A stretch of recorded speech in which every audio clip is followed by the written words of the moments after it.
Everyone. My name is Pang. I will be your moderator for this afternoon, and I represent the Citizens Initiative for an Independent Foreign Policy. And we welcome you this afternoon to our forum called The U.S. Empire, Beginning of the End. So we will spend around 2 hours this afternoon tackling this issue, and we have a jam-packed and a very veteran group of speakers here this afternoon and discussants. So without further ado, we'd like to open the program. And to welcome us here would be our host for this afternoon. We'd like to thank again the center, the UP6 program on alternative development that's hosting us this afternoon. And Professor Eduardo Cita, the PhD, Professor Emeritus of Asian Studies of the UP Diliman, and the convener of the UP CIDS program on alternative development, will be opening the program with his opening remarks. So please give him a round of applause. Thank you.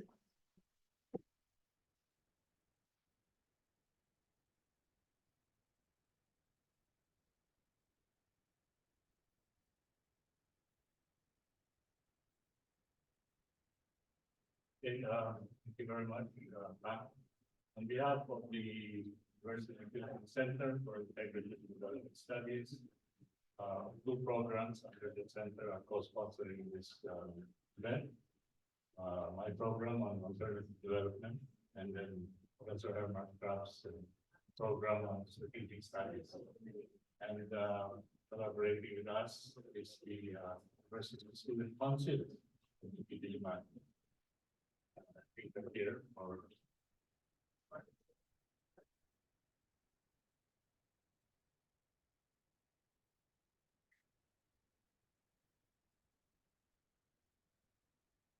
so as you can see, we have a very provocative title.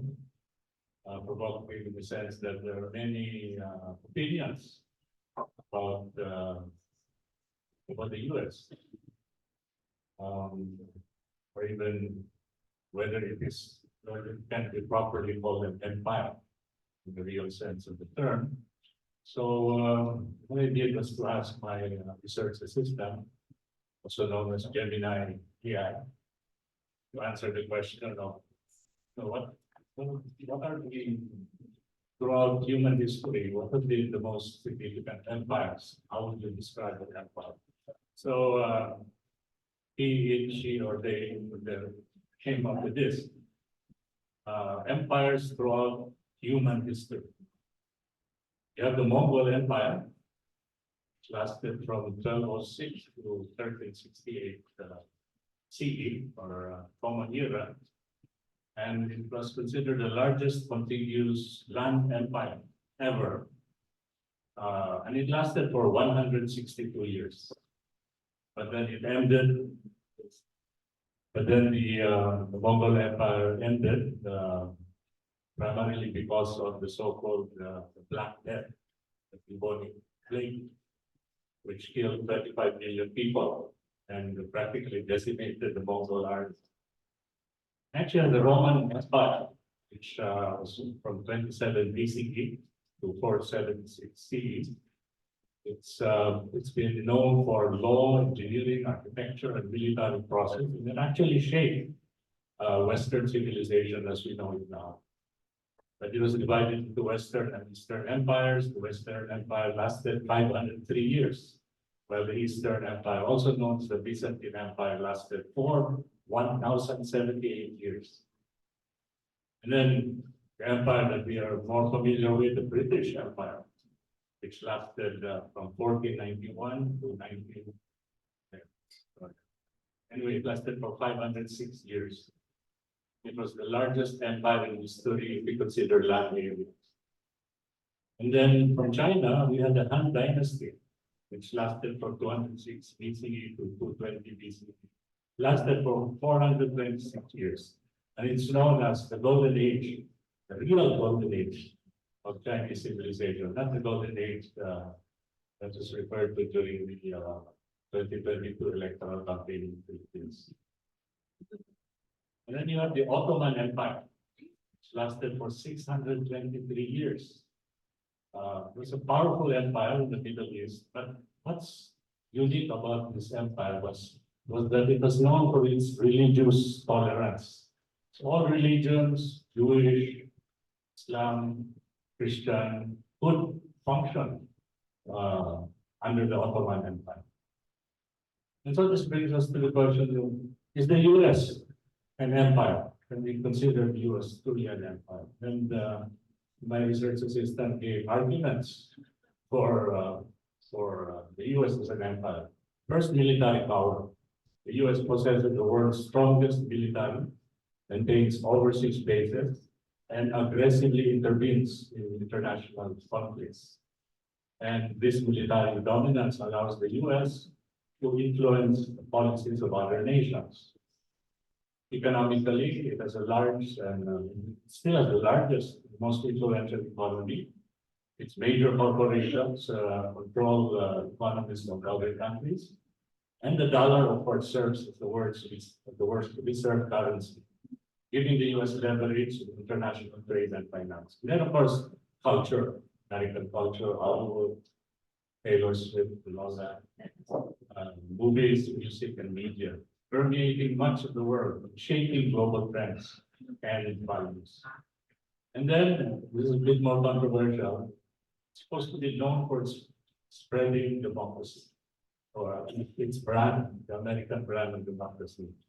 This is often contested, of course. The US promotes its democratic ideals, but it's at least its version of democracy throughout the world. And oftentimes through interventions or support for controversial regimes. There are also arguments against the US being an empire. One, in terms of formal territory, it doesn't have that, unlike the previous empires that we have mentioned here. So it doesn't directly govern large swaths of foreign territory with the colonial style rule, that some would say. It does so with the neo-colonial type of rule.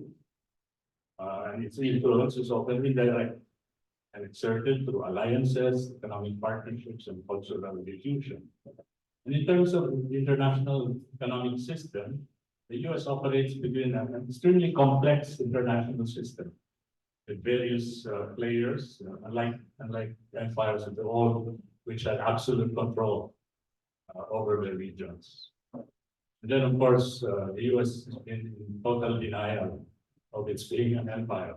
So it generally avoids using the term empire to describe its theocracy.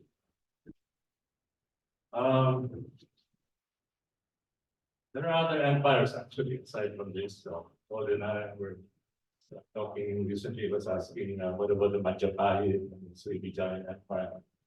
And I said, well, maybe they were too small now, they were confined to just one island.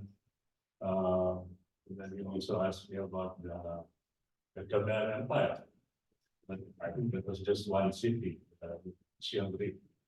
Even though Siem Reap means literally we defeated the Thais.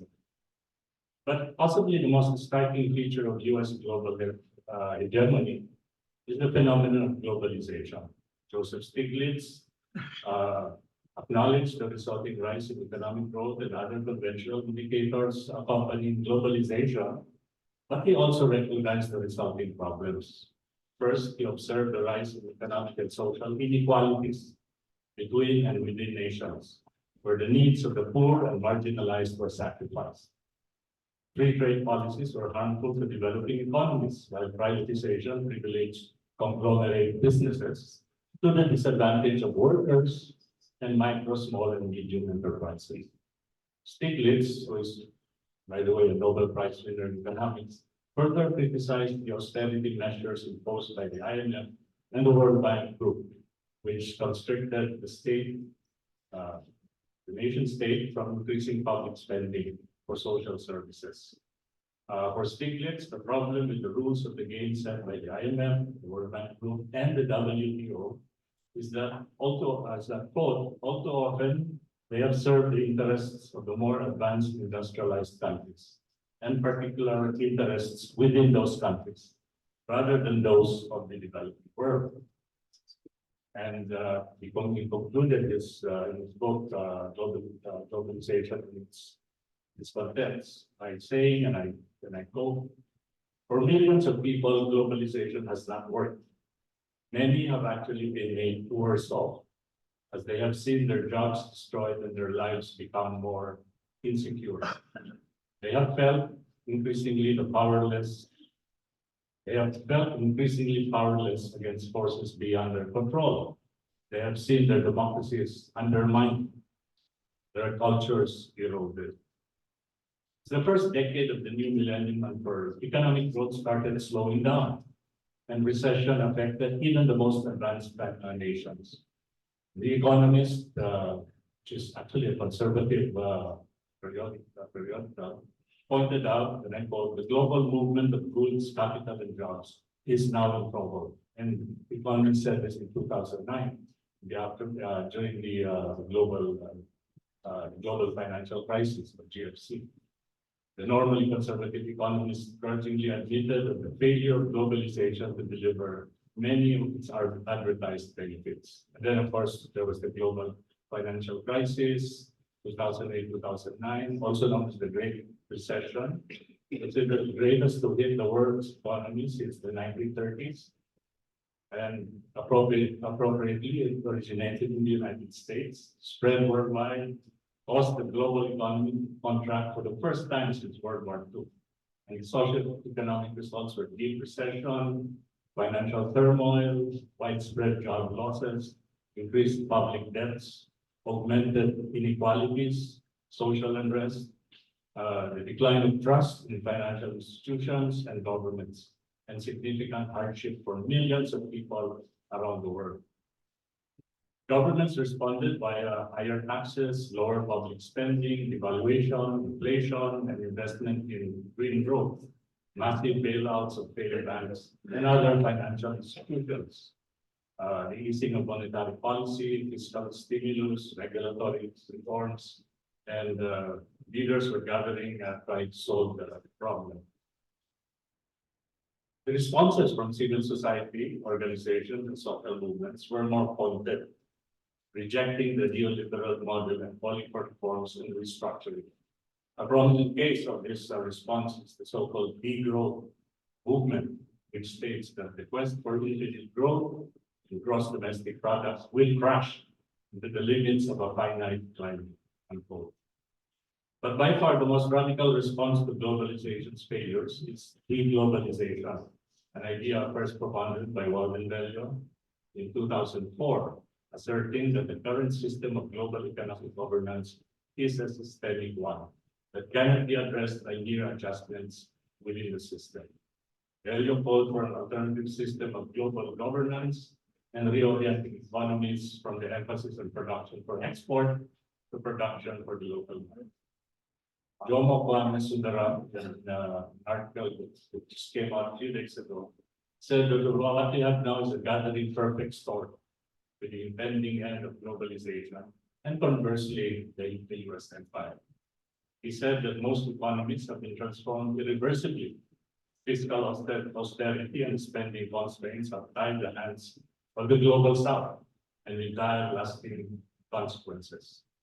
There have been increased exposure to the debt crisis, higher borrowing costs, forcing countries to turn to private creditors rather than international creditors, which dried up anyway in 2022.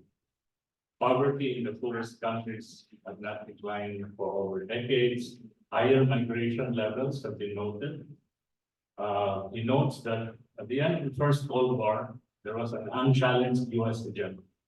But now it says we have a new Cold War, and it's basically geopolitical in nature.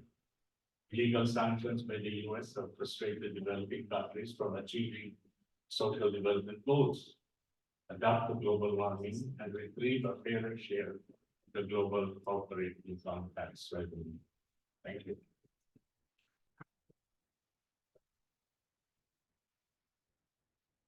Thank you so much, Dr. Eduardo Citado of the UP Center for Integrative and Development Studies Alternative Development Program, for welcoming us and giving a picture of what this US empire we are talking about is. Now, as we continue our program, I'd like to invite Ana Maria Princess Nemenzo from the Citizens Initiative for an Independent Foreign Policy to introduce our speakers this afternoon and to let you know who will be sharing their thoughts with us this afternoon. Go ahead, Ms. Prince. Let's give her a round of applause.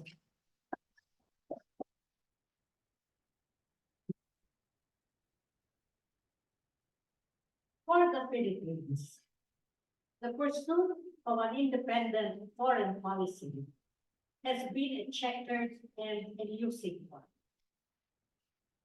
Since 1946, the Philippines gained its independence, but remained a neo-colony of the United States, with imposed U.S.-Philippine agreements, such as the Parity Amendment and the Mutual Defense Treaty, which based U.S. military forces in the country. The U.S. military bases agreement was terminated by the Philippine Senate in 1992. But succeeding administrations succumbed to accepting the Visiting Forces Agreement and the Enhanced Defense Cooperation Agreement, which are euphemisms for returning U.S. military presence in the country. We recall the early aspirations of governments in Asia, the Philippines included, at the Bandung Conference of 1955, that called for non-aggression, political self-determination, mutual respect for sovereignty, non-interference in internal affairs, and equality among nations. The Philippines joined the non-aligned movement formed in 1971, and with other ASEAN states, issued the ASEAN Declaration of Peace, Freedom, and Equality, which recognized the need to establish the region as a nuclear-free zone. The nuclear-free zone provision was integrated in the Philippine Constitution of 1987. These aspirations remain largely unfulfilled. Hence, for this afternoon's forum, we have invited speakers to help us navigate our way in the current complex world, amid crises and conflicts, to move closer to our goal of an independent foreign policy for the Philippines. Our main speaker is Walden Bello. Dr. Bello is a public intellectual and activist who emerged as one of the leading critics of the current model of corporate-driven globalization, for which he received a Livelihood Award, known also as the Alternative Nobel Prize, in 2003. He co-founded the Focus on the Global South, a leading think tank in Southeast Asia based in Bangkok, author or co-author of 25 books on various subjects. He served as a member of the Philippine House of Representatives for the Akbayan Party List for 6 years, but resigned when he disagreed with the policies of then President Noynoy Aquino. He ran as a vice presidential candidate of Laban ng Masa and the Partido Lakas ng Masa, and on a socialist platform in the 1918 elections. He taught at various universities overseas and also at the University of the Philippines. He is currently the institutional adjunct professor of the State University of New York at Binghamton. Our next speaker discussion is newly retired Ambassador Evan P. Garcia. He is a career diplomat with more than 4 decades of work experience in the Department of Foreign Affairs and the Philippine Foreign Service. His last position was as permanent representative of the Philippines in the UN and other international organizations in Geneva. He also served as Philippine ambassador to the United Kingdom and as non-resident ambassador also to Ireland. He was Department of Foreign Affairs Undersecretary for Policy in 2013 to 2016 and was elected as the first Philippine chair of the International Organization for Migration Council in 2020 to 21. Ambassador Garcia has a license in international relations and political science from the Graduate Institute for International Studies of the University of Geneva. He graduated magna cum laude with his Bachelor of Science degree in Foreign Service from the University of the Philippines in Diliman. Ambassador Garcia was conferred the Gawad Mabini Award with the rank of Dakilang Kasugo and Dakilang Kamano in August 2007. And the Department of Foreign Affairs Felipe Agoncillo Lifetime Service Award. Ambassador Garcia is married to Ambassador Jocelyn Batoon Garcia, also a retired diplomat, who is present with us this afternoon. Our second speaker discussant is Professor Herman Joseph S. Graff of the Department of Political Science at the University of the Philippines in Diliman. He is concurrently, as was mentioned, a convener of the Strategic Studies program of the Center for Integrative and Development Studies of UP. He has been working on and published articles and book chapters on international relations, international security, especially issues concerning ASEAN, regional security in Southeast Asia, security sector reform, and interstate conflict in the Philippines. He has given talks at the Foreign Service Institute, the National Defense College of the Philippines.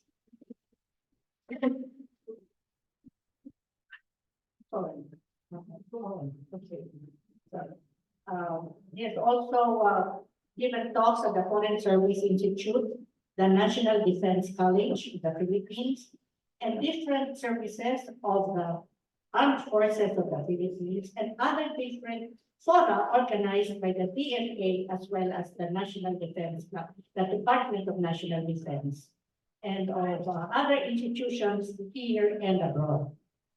His latest publications include ASEAN and the Protection of Migrant Rights, Korea's New Southern Policy, ASEAN and the Philippines, Middle Power Dynamics in Southeast Asia, and ASEAN and the Republic of Korea, cooperation on regional security in a changing strategic environment. Finally, our closing remarks will be given by Shine Reyes, chairperson of the University Student Council in Diliman. She was also a former vice chairperson of the UP Student Council last year, and is now a student at the National College of Public Administration and Governance. Our moderator this afternoon is Pang Delga of the Citizens Initiative for an Independent Foreign Policy, a graduate of the University of the Philippines with a business administration degree and has a master's of science degree in sustainability management from the Ateneo de Manila University. With that, I hope we will have an interesting discussion this afternoon. Thank you. Thank you so much, Princess Dimenzo. And without further ado, we'd like to welcome you to the main part of our program, which is to hear the presentation of Dr. Walden Bello on the U.S. Empire. Is the empire unraveling? Please help me welcome the International Adjunct Professor of the State University of New York, Binghamton, and the co-chair of the Board of Focus on the Global South, our main presenter this afternoon, Dr. Walden Bello. Very much. Good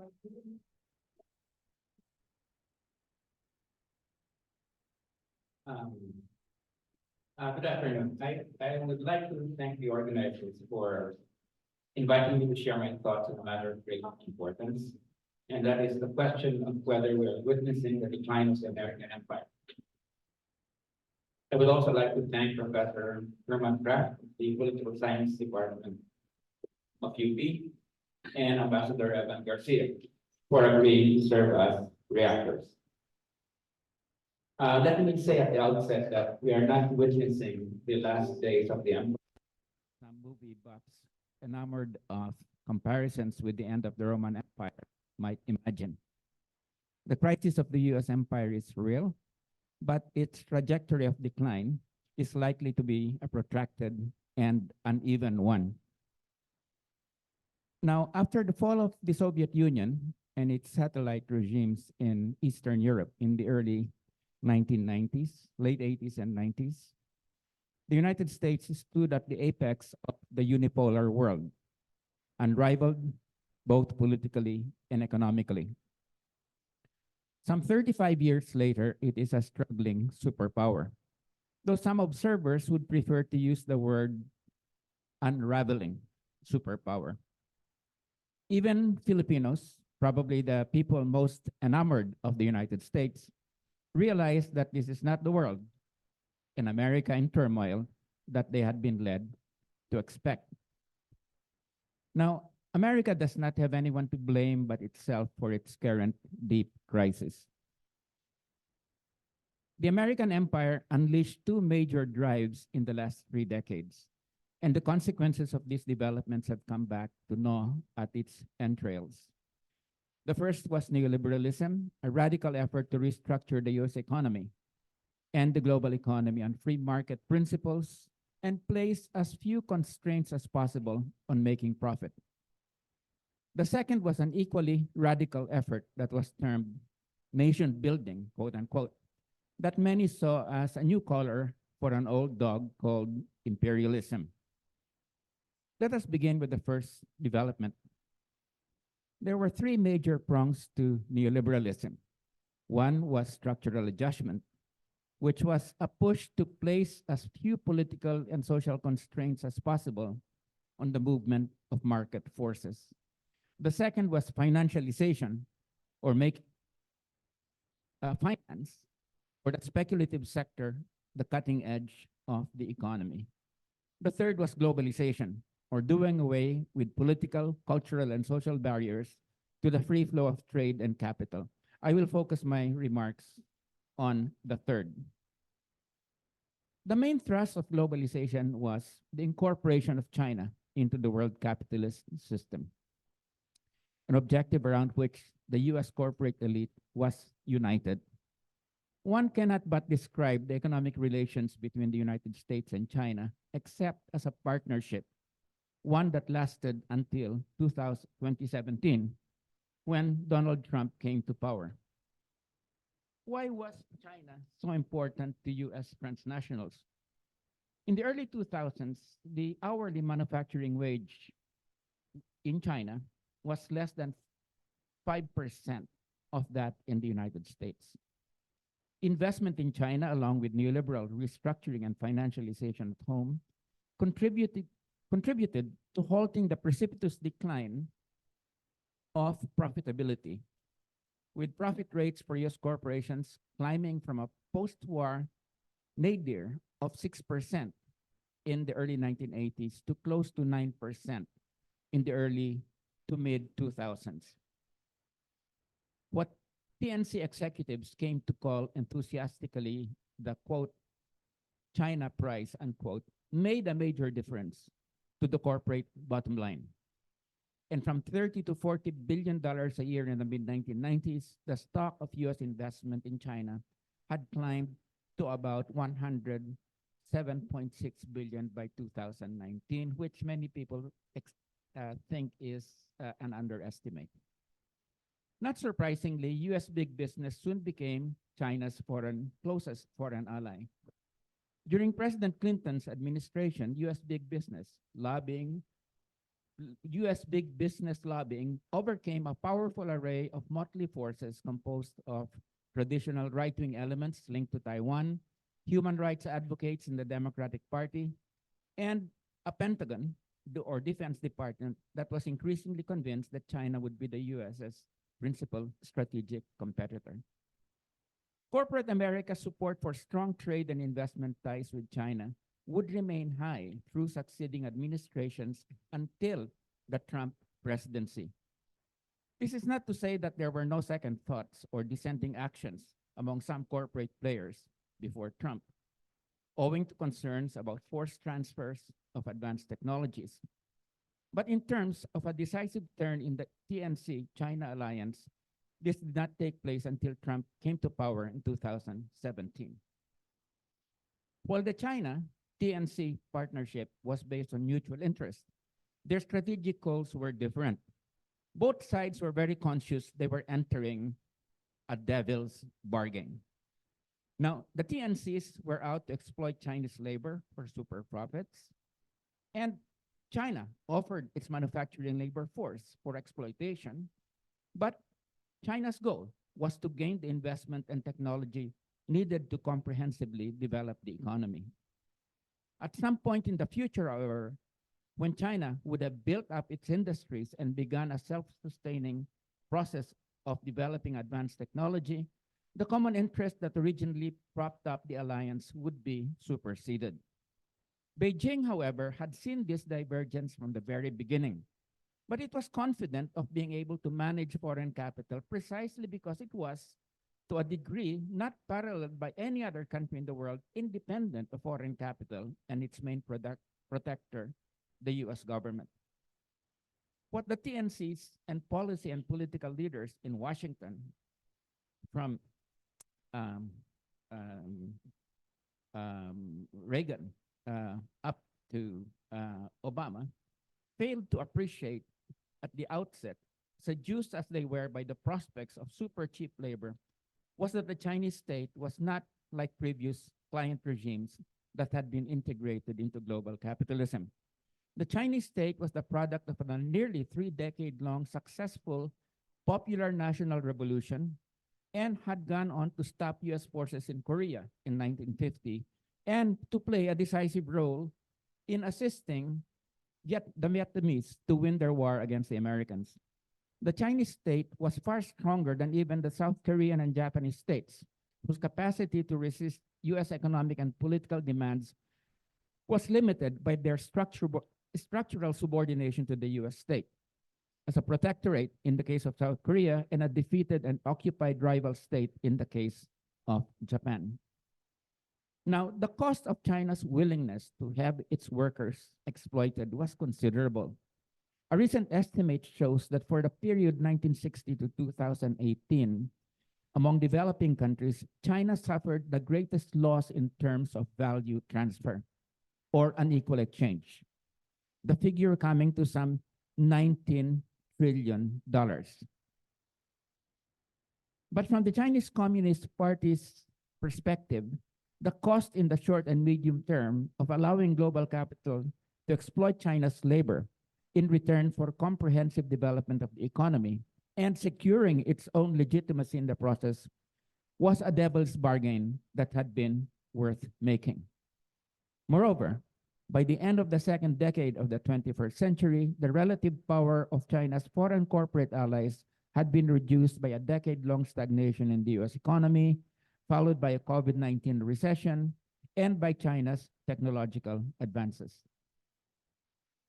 Now, the TNCs were also conscious that they were entering a devil's bargain and that it was a bargain they could not ignore if they were to improve their corporate bottom line. As former US Treasury Secretary Hank Paulson put it, many U.S. firms, quote, accepted the Faustian bargain of maximizing today's earnings per share while operating under restrictions that jeopardize their future competitiveness, unquote. So, who got the better of this Faustian or devil's bargain? Clearly, China. Huge swaths of the United States industrial heartland have been deindustrialized, with factories having moved to China. As a consequence, the synergy between manufacturing and technological innovation has been largely extinguished. The IMF statistics are clear as to which of the partners won. By the end of the second decade of the 21st century, according to the measure called Purchasing Power Parity, PPP, devised by the World Bank and the IMF, China had become the world's biggest economy, although in classical GDP terms, the United States remains the biggest.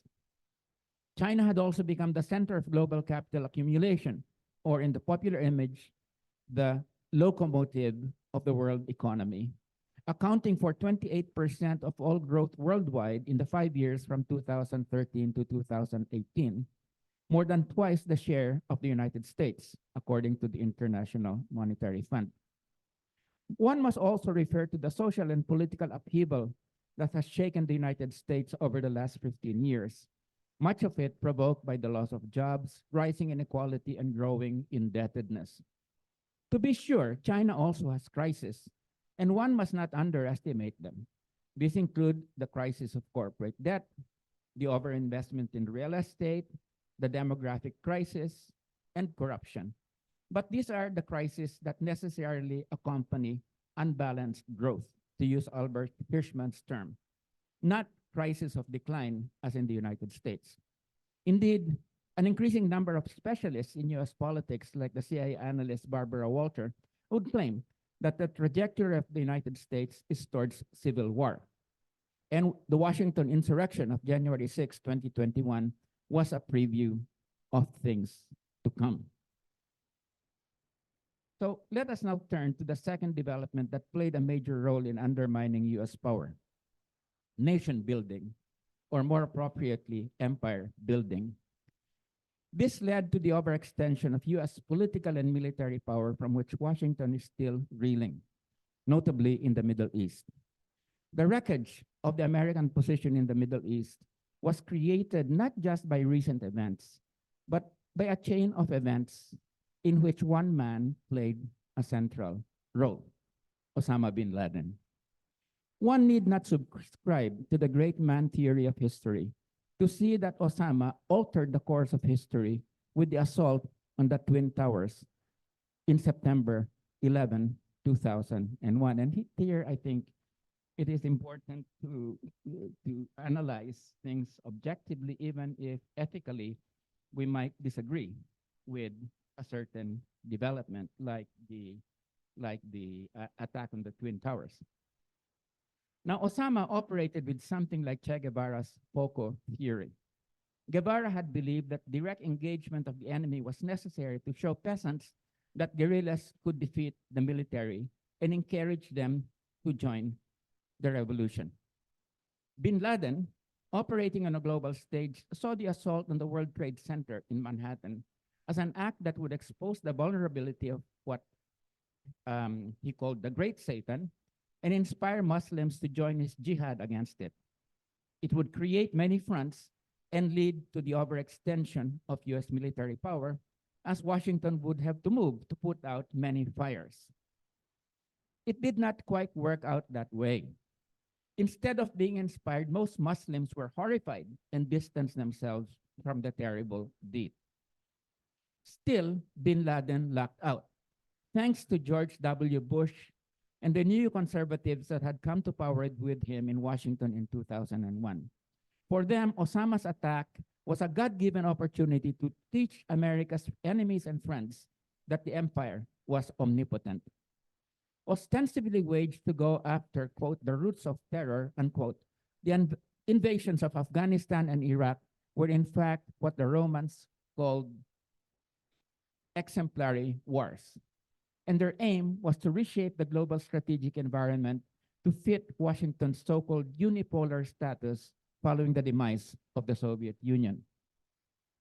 Disregarding the lessons of Vietnam and the British and Soviet debacles in Afghanistan, the Bush administration drove the United States into two unwinnable wars against highly motivated insurgents in the Middle East, as bin Laden watched with satisfaction living unperturbed in the peaceful garrison town of Abbottabad in Pakistan. It was not exactly the scenario he had envisaged, but he was not about to quibble if the Bush administration, owing to its drive for unipolar hegemony, placed the United States on the road to overextension, which was, after all, Osama's strategic aim.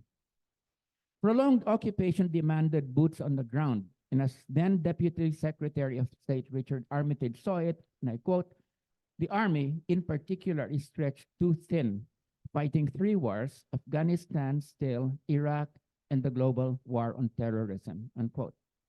At the height of the Iraq War, defense analyst James Fallows wrote, "It was, quote, only a slight exaggeration to say that today the entire US military is either in Iraq, returning from Iraq, or ready to go to Iraq," unquote. And as the prospect of prevailing in the battlefield became more and more distant, public support for Iraq and Afghanistan expeditions, which was very limited right from the start, went up in smoke. The US extricated most of its troops from Iraq during the Barack Obama administration. But during the Arab Spring in 2011, Obama and the North Atlantic Treaty Organization, NATO, intervened to oust Muammar Gaddafi in Libya, which led to the massive mess that is Libya today, where there is no effective central state. Like Obama, Donald Trump promised to withdraw US troops from Afghanistan, but he was vetoed by the US military command. The situation, however, had become impossible, and Joe Biden withdrew all troops from Afghanistan in August 2021 in a disorderly, chaotic departure that brought US prestige to a new low, even among America's allies. To recapitulate, Osama bin Laden's attack on the Twin Towers on September 11, 2001, provoked the US to an unending military commitment in the Middle East. This resulted in the overextension of American military power. Once committed to a campaign of exemplary wars, the US found it very difficult to withdraw, and the condition of overextension would worsen over time, sapping the resources of the empire. The last 2 decades underlined once more the lesson that it is infernally difficult to shed old priorities so that everything becomes a priority. Few have been the empires that have been able to unclench their fists and let go of self-destructive commitments. It was during these 20 years when Washington was tied up in the so-called forever wars in the Middle East, 2001 to 2021, that China was able to concentrate on its drive to develop its economy and unfold an economic diplomacy that gained it much friendship, support, and sympathy in Africa, Asia, Latin America, and even Europe. In the last 3 years, Washington has tried to substitute diplomacy for military force to shore up its deteriorating position in the Middle East. Instead of military engagement, Washington tried to regain a modicum of control of events in the Middle East by putting together a diplomatic rapprochement among Israel, Saudi Arabia, and the smaller Arabian Gulf states like Qatar that would stabilize the region. But, as was the case with Obama and Trump, extricating from the region was better said than done under Biden. The Hamas offensive into Israel in October 2023 blew up this plan for regional stabilization, since the Saudi government and other reactionary Arab states could not afford to come to a deal with Israel, while the latter was slaughtering another Arab people, the Palestinians. Today, with the sorry spectacle of the defiant Israeli tail wagging the American dog, the United States stands even more isolated than when it withdrew from Afghanistan over 2 years earlier, condemned by the whole Arab world, indeed by the whole world except Western Europe, as it provides the Israelis with weapons to commit genocide in Gaza. Meanwhile, its rival, China, allied itself with the interests of the global South and promoted a peacemaking diplomacy that contrasted with Washington's unqualified support for Israel's genocidal military offensive that is still going on. Stabilizing the Middle East has become an urgent matter for Washington because it prioritizes its rivalry with China. But it's not only the Middle East that is slipping out of control. The situation in Ukraine has also deteriorated qualitatively. Russia, just in the last few weeks, has made major gains in its war with Ukraine. And Washington's aid lifeline to Kiev is now threatened by congressional Republicans' opposition to it. As Donald Trump, who has become scathing in his criticism of NATO and Ukraine, threatens to come back to power in Washington, the United States' European allies are increasingly worried that Washington can't be trusted with providing their quote-unquote security. Washington wants to keep focus on China, and increasingly, its rhetoric contains few references to promoting values like democracy and human rights. And its rhetoric now comes across as simply keeping Beijing from becoming number one, despite the fact that Beijing has explicitly disclaimed seeking to be number one, and shown by its behavior that it does not seek to step into the role of the US as global hegemon, partly because it is worried about the expectations, especially in terms of aid, that would come to it if it said that it was in fact now the global hegemon. In fact, Beijing considers itself still to be a developing economy. The Biden administration's pronouncements have become extremely provocative. Taking their cue from the administration, US military leaders have been even more confrontational in their language. Particularly alarming has been a recent leaked memo from General Mike Minihan, who leads the US Air Mobility Command, declaring, quote, "My gut tells me that we will fight in 2025, unquote. Allow me to cite some facts to show just how overwhelming the US military edge is. One, while the US military posture is offensive, or in Washington's Orwellian language, forward defense, China's defensive posture remains strategic defensive, as even the Pentagon admits. Two, though China has raised its military spending and might be in the process of reorienting its force posture, Beijing is not engaged in an arms race with the United States, which continues to spend 3 times more than China over the last 3 years. Third, China's strategic nuclear arsenal remains puny, pathetically puny in comparison to that of the United States. Fourth, China has only one overseas base in Djibouti compared to the scores of US military bases and military installations in Japan, South Korea, the Philippines, and Guam, in addition to the 7th Fleet, the formidable floating base patrolling the East China Sea and the South China Sea. And finally, having focused for so long on a defensive strategy reliant on A2AD, anti-access area denial weaponry, China's offensive capabilities are very limited, with its naval offensive punch being provided by 3 aircraft carriers with a Soviet-era design that are in technological terms light years away from the capabilities of the state-of-the-art supercarriers like the USS Gerald Ford. The main site of confrontation between an aggressive US and a defensive China is the Asia-Pacific region, and in particular, the South China Sea. Here, I would like to make 3 comments.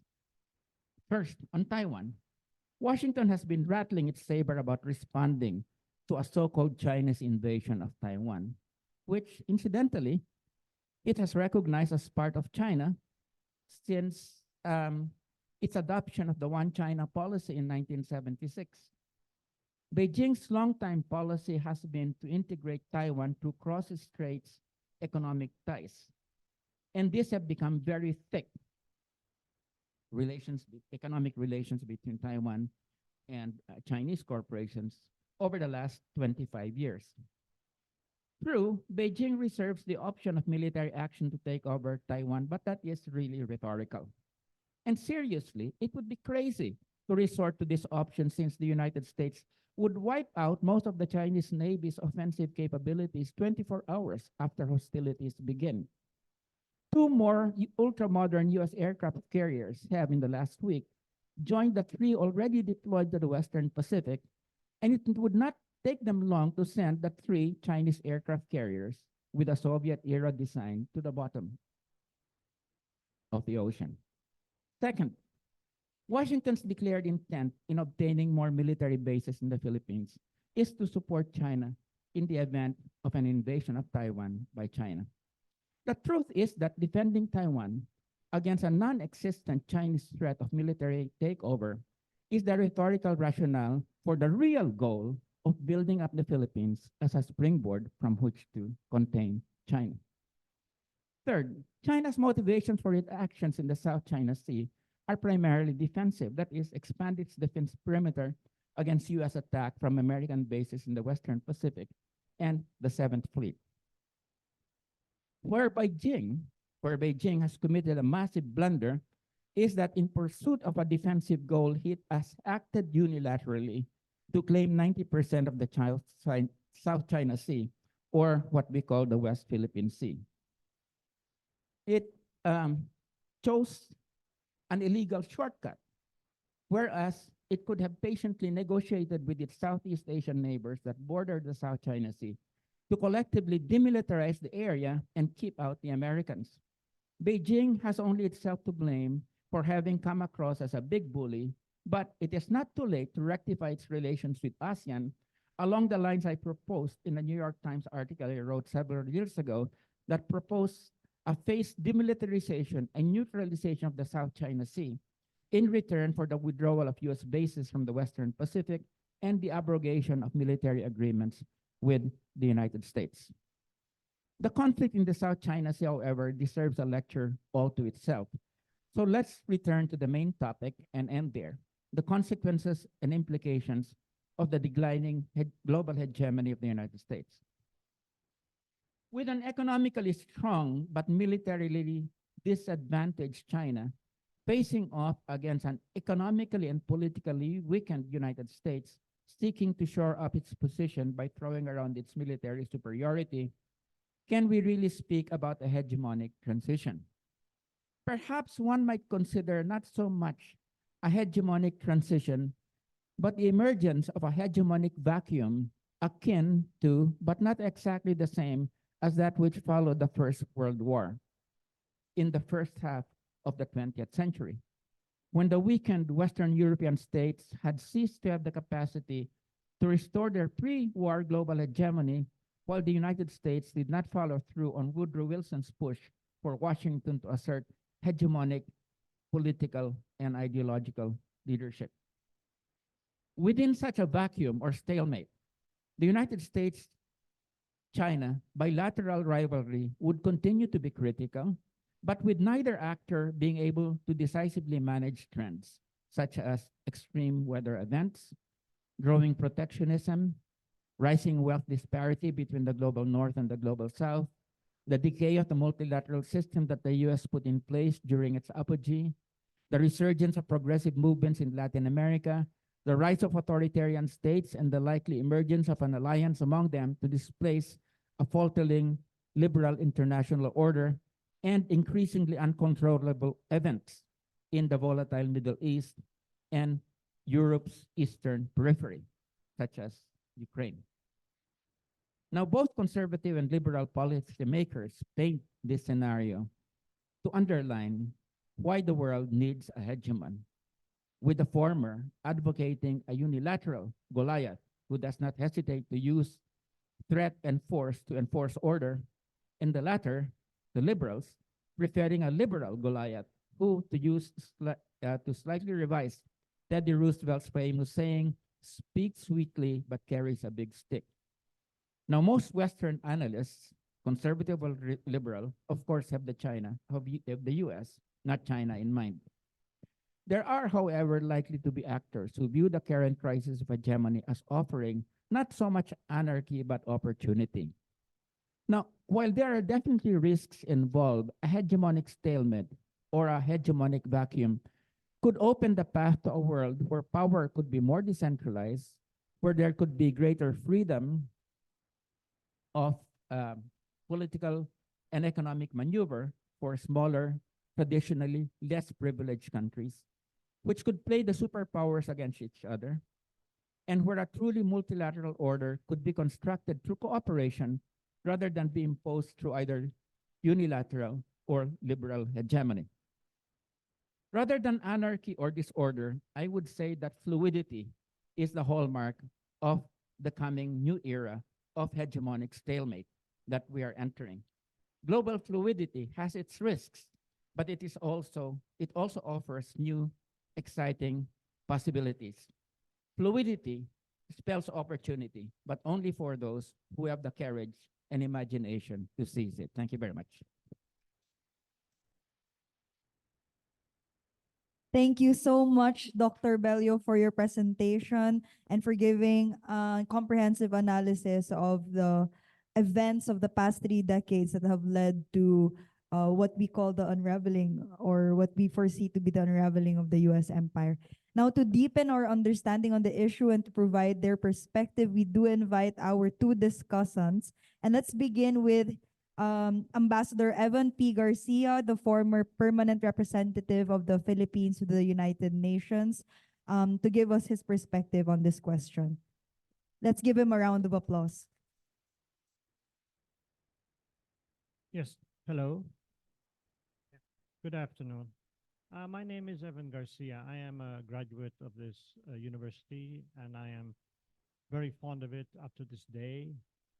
I see some of our elder statesmen, Dean Nemenso, who was our beloved dean when I was here many years ago. And of course, I've known Dr. Walden Bello for many years. I have been an admirer. And he is, if I recall, the only Filipino ever to have been published in the Venerable Foreign Affairs Quarterly, which is ironic considering that it is the Bible of international American liberalism. I also want to say that he was exceedingly polite today.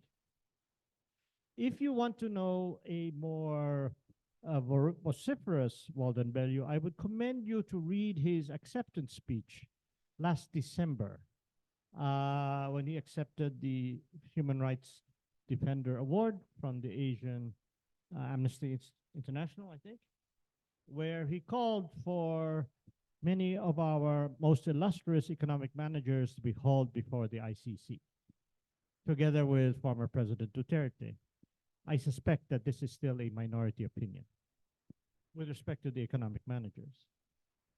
A lot of this today is reminiscent of the old story of the wise men, the blind wise men and the elephant. So 6 blind wise men are asked to come into the room and see what it is. They can't see it. It's an elephant. So one touches the leg and says it's a tree.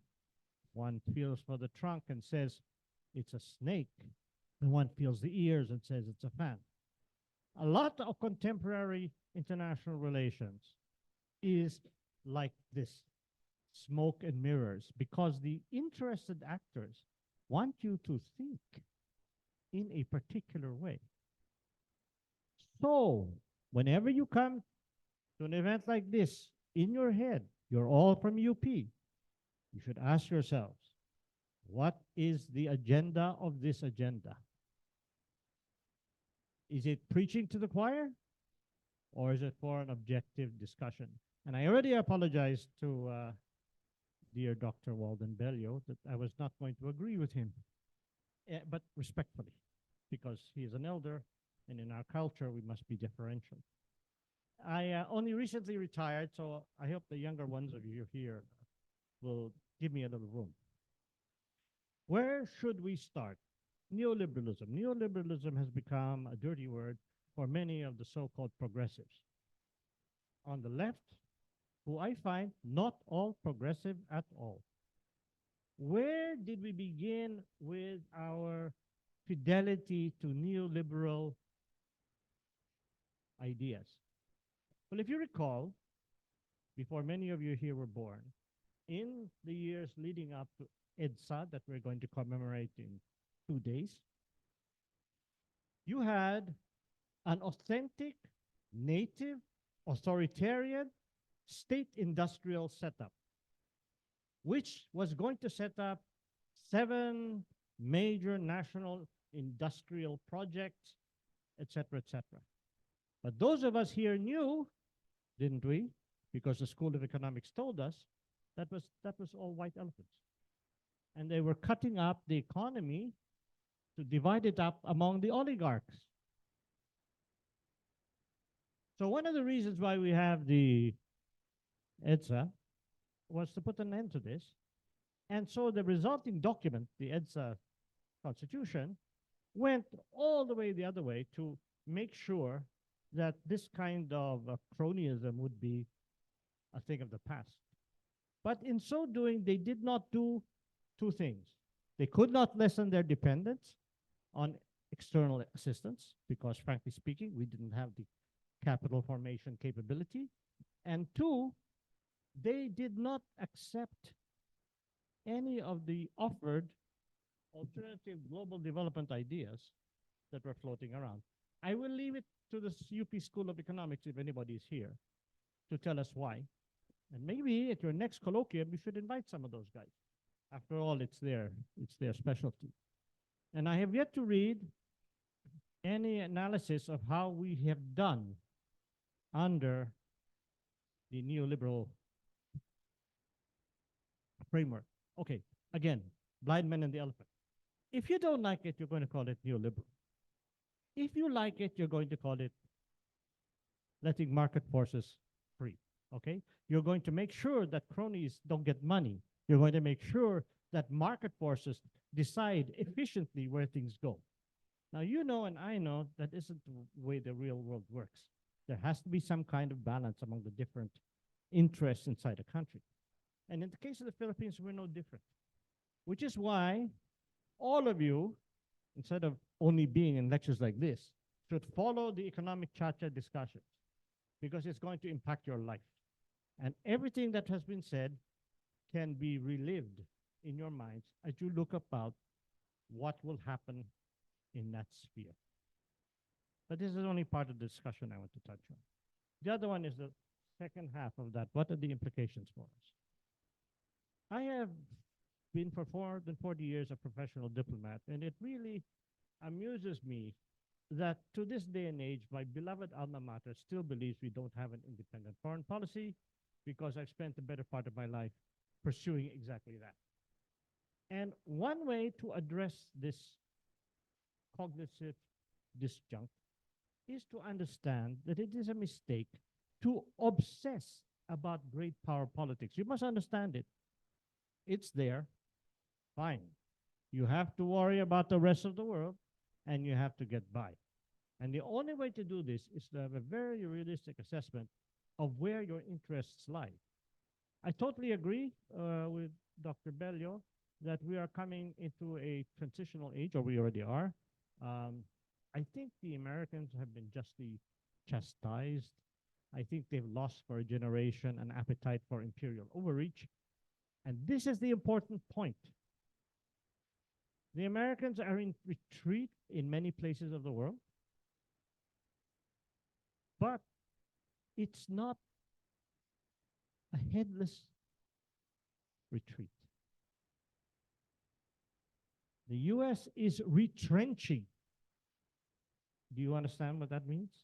It is having an orderly process of reconcentrating its capabilities. And I'll be frank with you. Given the realities of the last 20 years, it is not to our disadvantage to have the US 7th Fleet somewhere there over the horizon. I think to have any other idea about our friends across the water, it's a little bit naive. As I said, I've been in the foreign affairs for 40 years. My first encounter with the South China Sea issue was in 1995 when we woke up one morning with the Chinese occupying Mischief Reef. And I remember as a junior diplomat, them telling us, don't worry, it's just a fisherman's shelter. Well, I ask you to have a look at the pictures now of the Mischief Reef, and you tell me what kind of fishermen's boats are going to be sheltered there. Okay, that was in 1995. That's halfway through my career. So I have no illusions anymore. And if you've had to face this for 20 years, 95, 2005, 30 years, it molds your attitude.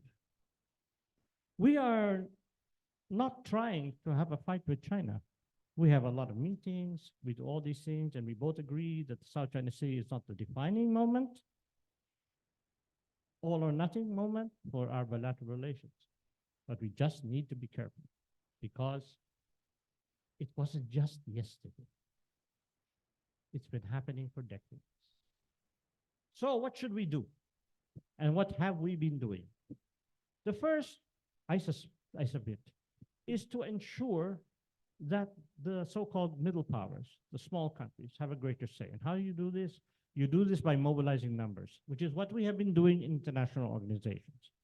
I have worked for the past 5 years in Geneva, and I guarantee you that the United States does not have its way everywhere. It is important that we maintain this kind of solidarity. It's very, very interest-based. We talk a lot about global solidarity, about development, but in the end of the day, is to ensure that we have some kind of numbers in some kind of institutions that can affect outcomes. And the amount of energy that China, Russia, and the United States expend in trying to mold the discussions in these international organizations is an indication of how important they can be, because there are many shortcomings in the United Nations these days. Secondly, neoliberalism is not done, but it has an incredible capacity to reinvent itself. So you have the IMF now looking more at inequality. You have the USTR of the United States, who for years would lecture us about free flow of goods, et cetera, when the US walked out of a potential Indo-Pacific trade deal, the USDR gave us an excuse that they needed policy space. If you have been following these debates, you know that the argument for policy space has been a developing country argument for decades. We want policy space to protect our social policies, to pursue certain poverty intervention, et cetera, So that's one. We have to work to try to shape the international agenda. It isn't all about the superpowers, and it won't be all about them in the issues that are coming up. The green economy, climate change, labor rights, all of these require a more actively engaged South, middle powers, and I personally believe civil society. Civil society has been a great help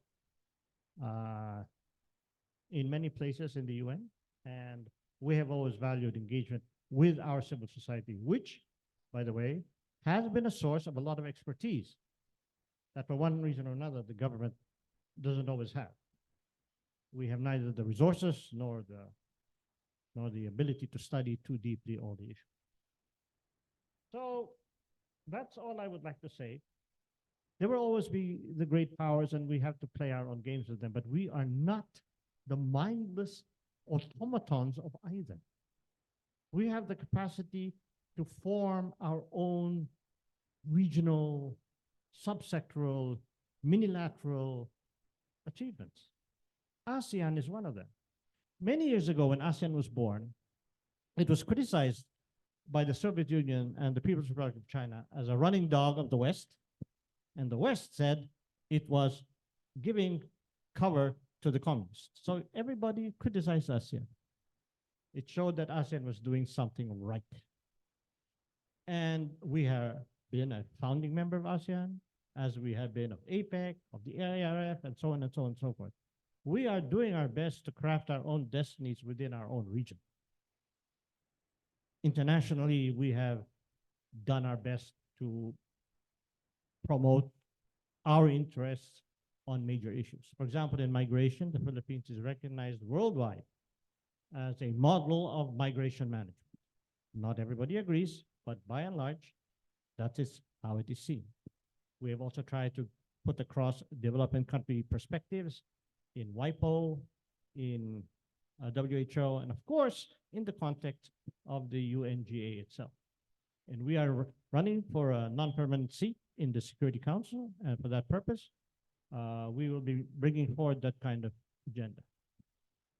And finally, this is going to sound, up to now, I have been totally non-ideological and pragmatic. But for my last point, I will be somewhat ideological and pragmatic. Whether you call it nation building, whether you call it imperial hegemony, we must have agreement on some set of rules if we are going to have any kind of effective governance, global governance. These rules have to be evolved by everybody and with everybody's consent. We need some kind of rules-based system in order to operate with some degree of confidence that we will be able, or at least our voices will be heard in the making of these great decisions. We will have only ourselves to blame if all we do is sit on the sidelines and criticize. So to you guys, you young people here, whatever may be your dreams and aspirations, yes, criticize, but also sign up. Sign up to do something. Join government, join an NGO, go into business, social responsibility efforts. Do something. That's why you're in UP. Have you forgotten? Thank you very much. Thank you so much, Ambassador Evan P. Garcia, for sharing your perspective on the question of the U.S. empire, and sharing your expertise from decades of representing the Philippines in international diplomacy work. Now, let's hear our second and final discussant, Professor Herman S. Kraft, a professor of political science in this university in UP Diliman, and the convener of the Strategic Studies program of the UP Center for Integrative and Development Studies. Let's all welcome him with a warm round of applause. Thanks, Pang. I heard Evan actually referred to me as the right winger in the CIDS. That might be precisely because of the program I'm actually in. But to tell you the truth, there's nothing in the arguments that have been made by Dr. Bello that I actually disagree with at this point in time. In other words, what he has actually recounted, the kinds of facts that he actually presents to us, no, I think there's very little that can actually be questioned about it. What we do have to ask questions about is what they mean in the end, right? Where they actually go. We were provided with Dr. Bello's paper, and I think there are two sections there, or there are two parts of that paper that I think I'll start with in terms of what I'd like, in terms of what I'd like to actually point to, no, that I'd like some clarifications from Dr. Bello on. Number one is in page 1. He actually says that, look, you know, we're not looking at the last days of the American empire. And instead, no, what we're looking at, no, really is a slow decline, so to speak. Okay. So that's the first. That's something that he opens up with, right? The American empire is not yet ending. We're not yet looking at the beginning of the end, right? But rather, no, what we're probably seeing, no, is a slow decline, no, of whatever it is that we're talking about. okay? Because that's the theme that we actually have. In page 14, however, he talks about the idea that, look, if you, and this is where I think he talks about the idea of we might be in a hegemonic vacuum right now. No, in other words, the situation that we're facing right now is that the United States is not strong enough, or no, let's look at it the other way around. China's not strong enough to actually dislodge the United States from its position of dominance, but the United States is not strong enough to actually suppress and contain China. So basically what we have is a hegemonic stalemate, no, or a hegemonic vacuum at this point in time. Now, look, if the American empire has not yet ended, no, but at the same time, we're actually in a hegemonic vacuum, what does that mean, right? Has the United States actually declined, no, in its position of hegemony, no? Does that mean that there is a difference between that position and the notion of an American empire? Okay. Conceptually, this has to be clarified. Now, it goes back to what Ed was talking about earlier on. When we talk about empires, what exactly are we talking about? In fact, I would prefer to actually use the point, or at least the concept that he uses in page 14, hegemony, right? That what we are actually looking at, no, is a decline in American hegemony. The question, however, no, because American hegemony has always been seen as in a process of decline, so to speak, right? Back in the 1980s, for instance, no, this was actually an issue that was seen, no, in terms of Japan's emergence, no, as an economic power, no, and the notion that the United States was in decline, okay? And I think at that point in time, there was a theoretical or a conceptual debate over what hegemony actually meant and whether the United States was really in decline as a hegemon. Okay, and this brings me now to the point that Ed talked about earlier on. Sabi niya kanina, we have this concept of empire that revolves around 4 particular points, right? Military, no, economics, finance, no, and culture, right? These are actually the points that Susan Strange talked about, no, as the basis for talking about hegemony, right? When we talk about hegemony, no, it's these 4 things that we actually look for if we look at American hegemony at this point in time. And that's the reason why Strange at that particular point in time was actually saying, and this was the 1980s, no, she was saying that the United States is not in decline as a hegemon, right? There might be relative decline compared to where it was as a hegemon 10, 20 years before, right? But to a large extent, no, it is still the hegemonic power, no, in international relations, no, at that particular point in time, okay? So what does that mean? She was basically saying, look, if you look at those 4 points, no, and we can point to them now as well.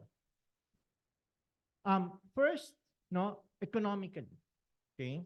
American hegemony in terms of its economic position, right?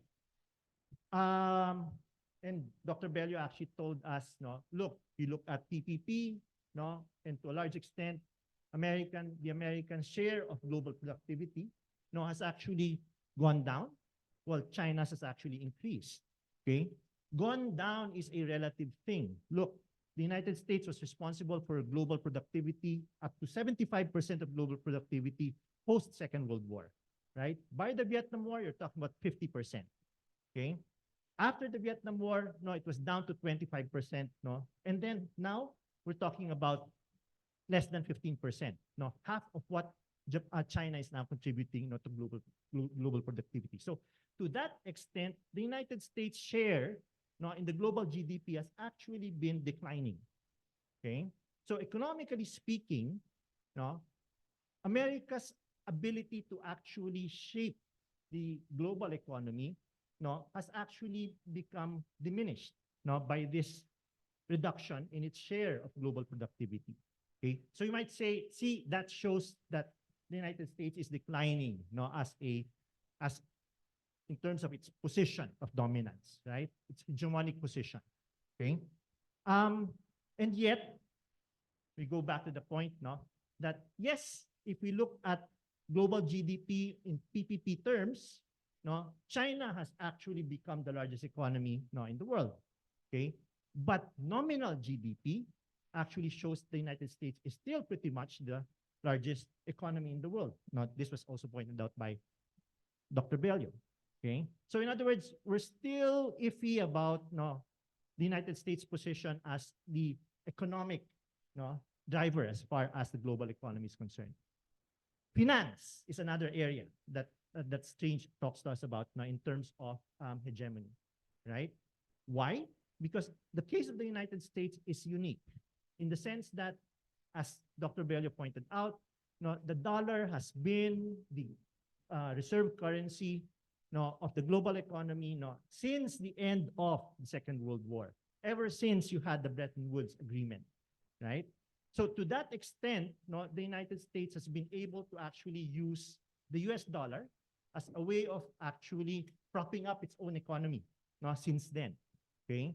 So even though it might have crisis after crisis, no, all it has to do is actually control the supply of dollars, no, there cannot be an oversupply because you can always throw it out there in the global economy, right? And that actually allows the United States economy to sustain itself.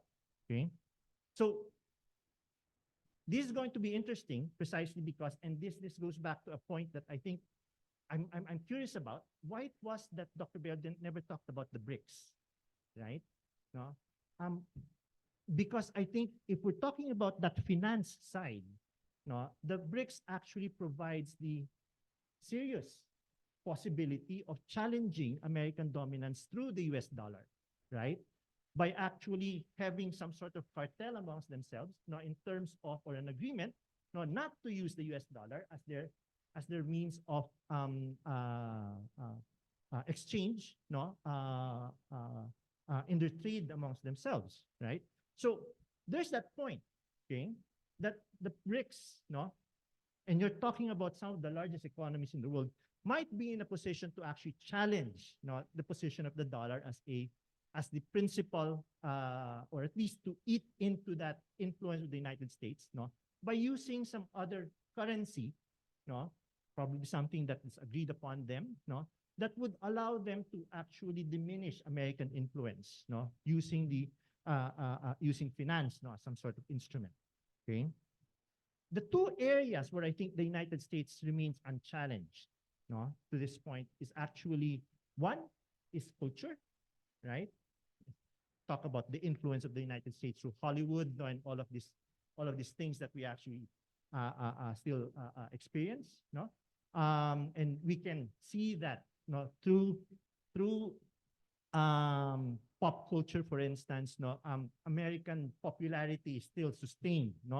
I mean, look, in the Philippines, for instance, despite everything that's actually happened, no, as far as our relationship with the United States is concerned, no, the United States is still the most trusted, no, of foreign countries, no, in polls that have actually been made by major polling institutions, right? So the question is why, right? How come, despite, no, historic, no, as well as even current context, no, the United States still remains, no, very much at the back of our minds as far as countries that we should actually be building relations with. Okay, but the most important part, I think, where the United States remains dominant is military, right? And Professor Bello has actually talked to us about this. No, it outspends, no, the next 10 countries, no, following it in terms of the amount of defense spending that it actually makes.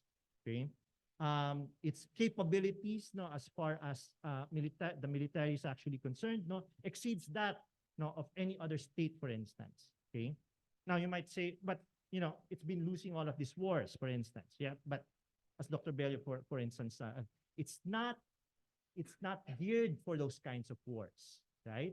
But if you're talking about being able to project power, being able to use its defense diplomacy, its instruments, no, of security, no, it is unparalleled, no, in terms of those capabilities at this point in time.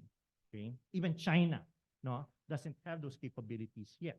Okay, never mind nuclear weapons. No, everybody knows that they're useless when you're talking about not trying to blackmail everybody else, right? But what this actually shows, no, is that if we're talking about American hegemony, no, and its decline, no, again, the argument might be the United States has declined in relative terms, no, to its position, no, a few decades ago. Okay, China has certainly come out, and I think this is an important part of what Dr. Bell is actually talking about. No, that the emergence of China has actually provided the challenge that the U.S. actually never had, no, in the decades following the Second World War, for instance. Okay, so in other words, what is unclear to me at this point in time is that when we talk about the unraveling of the American empire, okay, number one, no, what exactly is the nature of that animal? What empire are we talking about?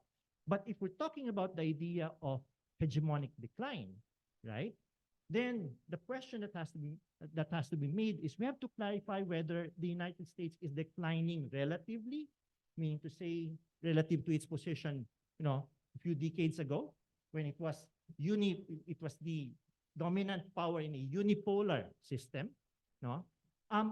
Or is this an absolute kind of decline, right? Meaning to say that it has nowhere else to go but down, so to speak, as far as its position of influence actually concerned. Okay, but again, I bring back the point about the BRICS, right? Because that constitutes a significant set of countries, that together potentially could actually be the one to challenge the position of dominance that the United States actually has right now. Third point is this question of, and I think this is an important point, and Evan actually pointed this out, and that is the shift from, or at least the decline of multilateralism. Dr. Bell talked about the idea of the decay of multilateralism. Now that's important precisely because American hegemony is built on multilateral institutions, right? So if those institutions are actually in decay, right? And of course the question is, how do we know they are? If they are in decay, then that is a significant part of the whole question of the unraveling of American hegemony at this point in time. Okay, and yet we see the United Nations continuing to operate. We see those institutions that were established during the Bretton Woods Agreement still very much a part of our global economic situation. And so the question here is multilateralism really in decay? But he does point out that from multilateralism, we're actually moving towards or at least he implies that we're moving towards a condition of multipolarity, right? With the emergence of different regions, of different areas, where different powers are actually dominant, or at least have very influential positions. The difference between China and the United States right now is the United States is actually a global hegemon, or at least its interests extend globally, right? China, at this point in time, is actually very much a regional power, in terms of its scope for what it actually tries to do. But what this actually brings me to is now, of course, the final point that Dr. Bello actually talks about. We are in a situation which he describes as probably a hegemonic vacuum, right? The important thing about that particular description is this. It provides, in terms of policy, it provides opportunities. Evan talked about this earlier on. Opportunities, that if we are in a hegemonic vacuum, then that means smaller countries coalescing together might actually be in a position to try to shape their own destinies, to shape their own positions as far as the international field is actually concerned. while it is actually something that's dangerous as well, okay, remember, in international relations, change, no, whenever you have a change in the power, in the distribution of power, that is supposed to be the most dangerous time, right? Because of the possibility that conflict might arise. No, there's a lot of authors have made their names, no, because of that particular hypothesis. No?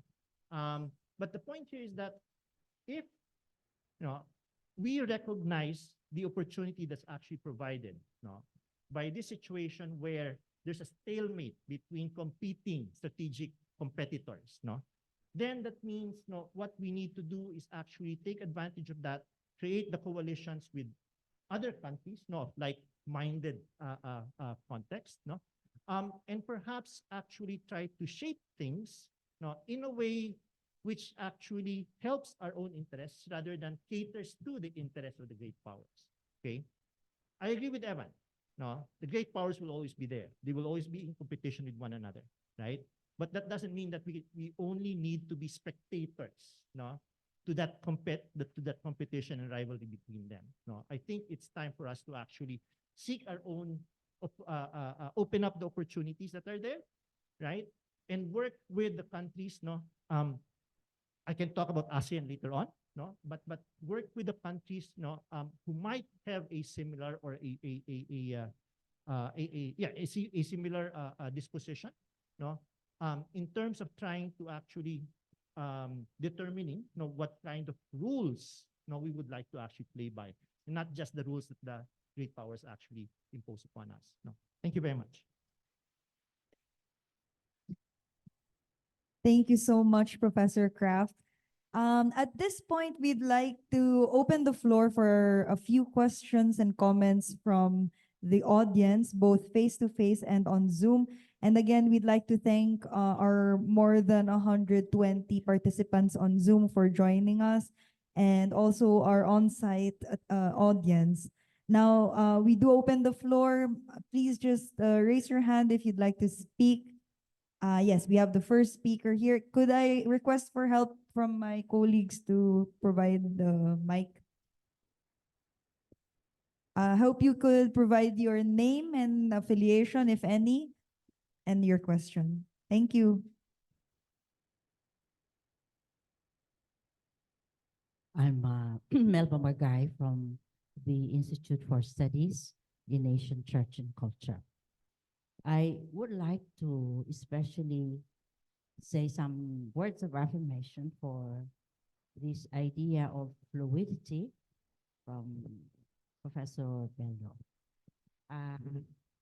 I'm a social anthropologist, and so I'm very sensitive to the soft power of countries, not just talking economics or military hardware or who has ascendancy in territorial,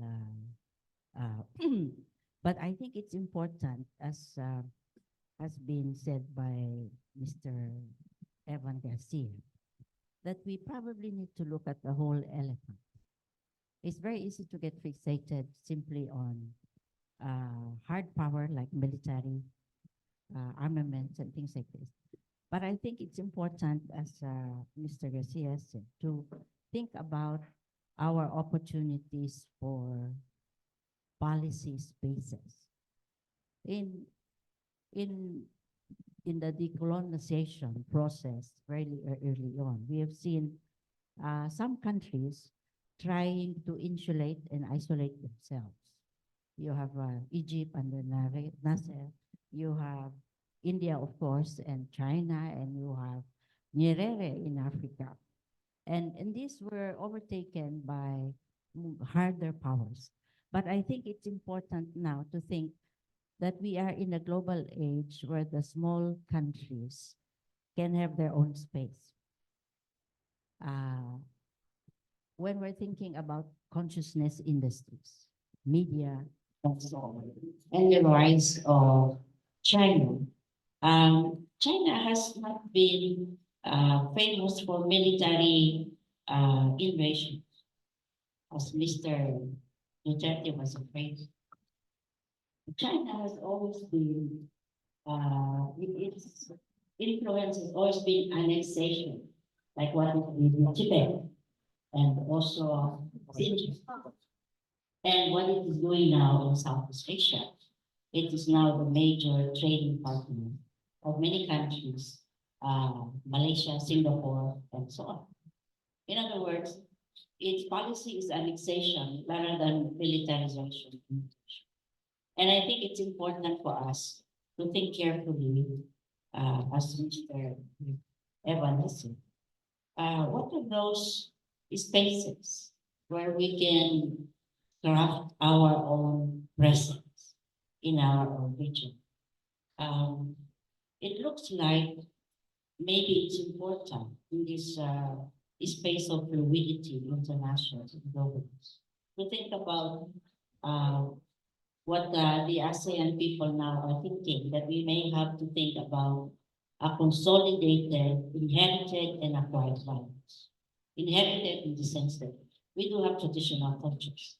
At the same time, we have cultures that are being acquired from the global order. Now, I am not sure whether, in fact, my question for Mr. Bello is this. It looks like China, even if it does not behave as a hegemon in the Western sense, is still in its policy pronouncements in relation to the West China Sea, for instance. They had a research and they said, if you look at the history of the ascendant powers from the British defeat of the Spanish Armada and so on, it has always been necessary to have superiority in the seas. You have to have a dragon in the sea. And that's why they said we must, have the West, the South China Sea. So it's not a hegemon in the usual sense. And it has not, I think, surrendered its its ambition to have a global socialism. The only difference is that it wants it to have Chinese characteristics. So it looks like we may need to barricade ourselves and have our own policy spaces and think carefully what does it mean to organize our regional identities in such a way that we can make our way, even without the kind of usual ways of looking at hegemony. Thank you so much. I think the question was directed to Professor Bello. And would you like to respond first? Yes. We'll do a quick response before we move to the next question. Well, just very briefly, I think before the catastrophic 19th century for China, the way that China exercised influence was, I think, universally agreed. It was the tributary system. It wasn't in terms of so much hard power, but it was in terms of the acknowledgement by surrounding countries and monarchies about conferring political and cultural superiority to China. So there was that difference between the kind of Western-oriented system of power and the tributary system of China before the catastrophic 19th century.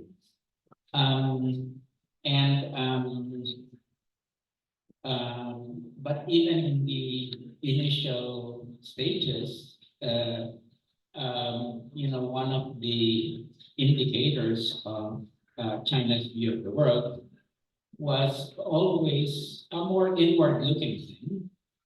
And in fact, it did not go the way of a navy, It did have explorations, but eventually decided that it would not build an overseas navy, and in fact dismantled, the naval power and ships that it had then in the 15th century.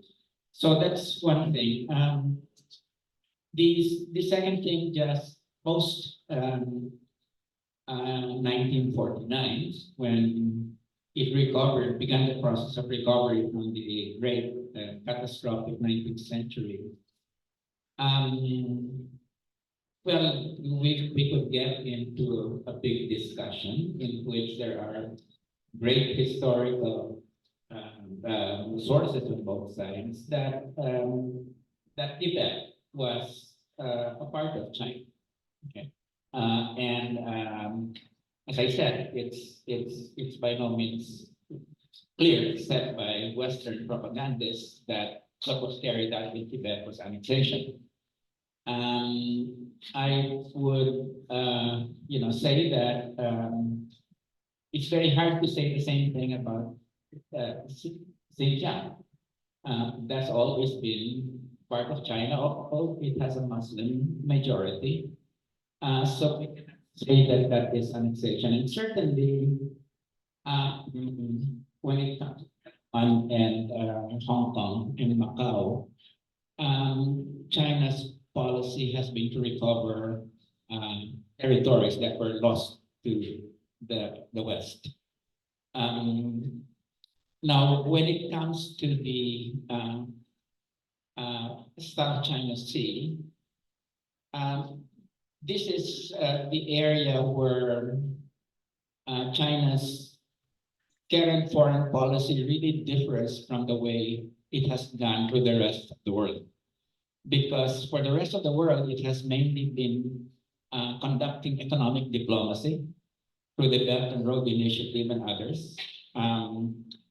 China has gained markets, and the most successful market builder, but this is because of its membership in the WTO, which the US has sponsored. But here in the South China Sea, we ask ourselves, why is there this push to take over the whole of the South China Sea, 90%? And my initial remarks already said that I think that the main push or motivation here is defensive, not even resources, because of the fear of the United States. Because if we have to look at how the southeastern China contains the industrial infrastructure of China.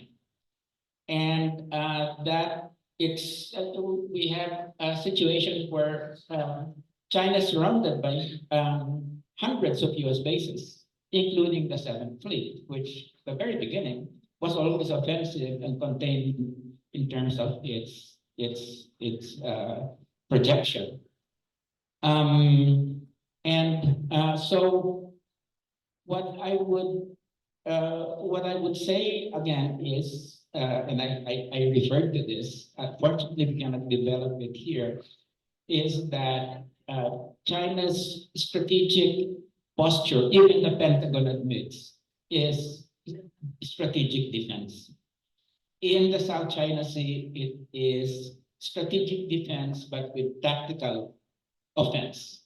And again, what is the explanation? The explanation is fear of the United States, which has always been, especially since the 1990s, has been a very strong motivating factor. But I will say this again.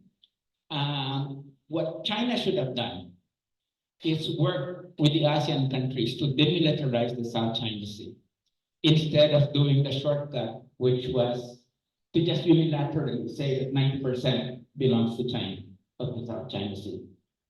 So it would have been a painstaking process, but it would have been a much more legitimate process. Now, what we have is a situation that's looked upon as a big bully, especially with respect to the Philippines, and Vietnam. So I just wanted to say here that, of course, we must be quite strong in our defense of our interests. I would just like to say that I was the author of the resolution that renamed the South China Sea the West Philippine Sea, because I think it was very important psychologically to have that with respect to asserting our economic rights in the South China Sea. But having that kind of push, diplomatic, legal push, is different from coming to a military alliance with the United States. And that's one of the reasons that I left the Aquino administration, because what it pushed was a military alliance to the United States, whereas it could have done a more creative, independent foreign policy. So that's just my response to this. We could discuss the South China Sea issue in another session, because I doubt whether we'll be able to really address it with the importance that it has in a situation where we're mainly talking about global power equation. Thank But you, thank Walt. Thank you, Professor Walton Bello. Before we continue our open forum and call Ms. Tina, we just want to call your attention to some of the refreshments that you may take while we're closing up our discussion in the room. And this will be our last question face to face before we proceed to Zoom questions. So yes, go ahead. Okay, thank you for your enlightening insights. I would like to ask your feedback on the assessment of progressive and independent security experts in the US. For example, the Jeffrey Sachs, the renowned security experts in Mir Shiner and others. For example, sabi ni Jeffrey Sachs, these are extremely dangerous times for us in the world, especially sa Asia. Kasi the US is trying really very hard to preserve its global hegemony. The US elites, meaning the CIA, Pentagon, Washington, in fact, the Republican and the Democratic Party, according to Sachs and Mearsheimer, they are united dito sa militaristic foreign policy that they are pursuing. And so, sabi nga ni Jeffrey Sachs, we have to be afraid at this point in time. We need to be very worried. No? Si Jeffrey Sachs is a normally cool and calm person, but he is saying that now to us. We have to be worried. We have to be afraid. Okay?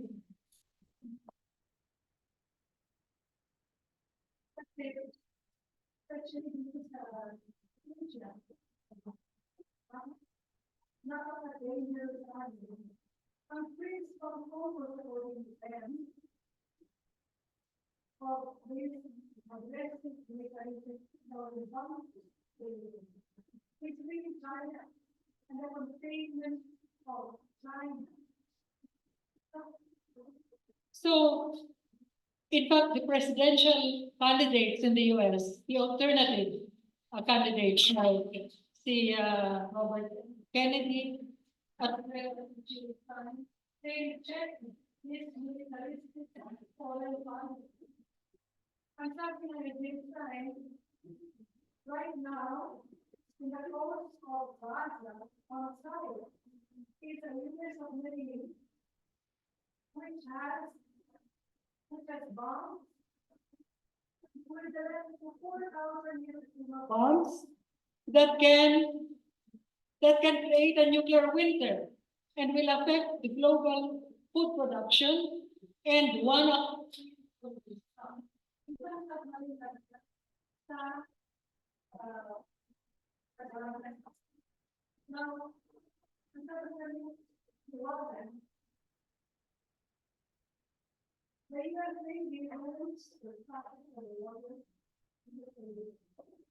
and about 400 generations with submarines containing neutral warheads are there. And everyone around in Bulan, they could easily stop where something so what is going to happen? Because on the platform of the US, the nation for attack and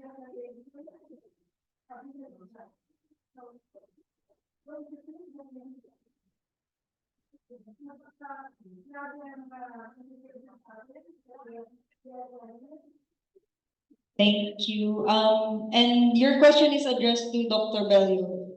Yes.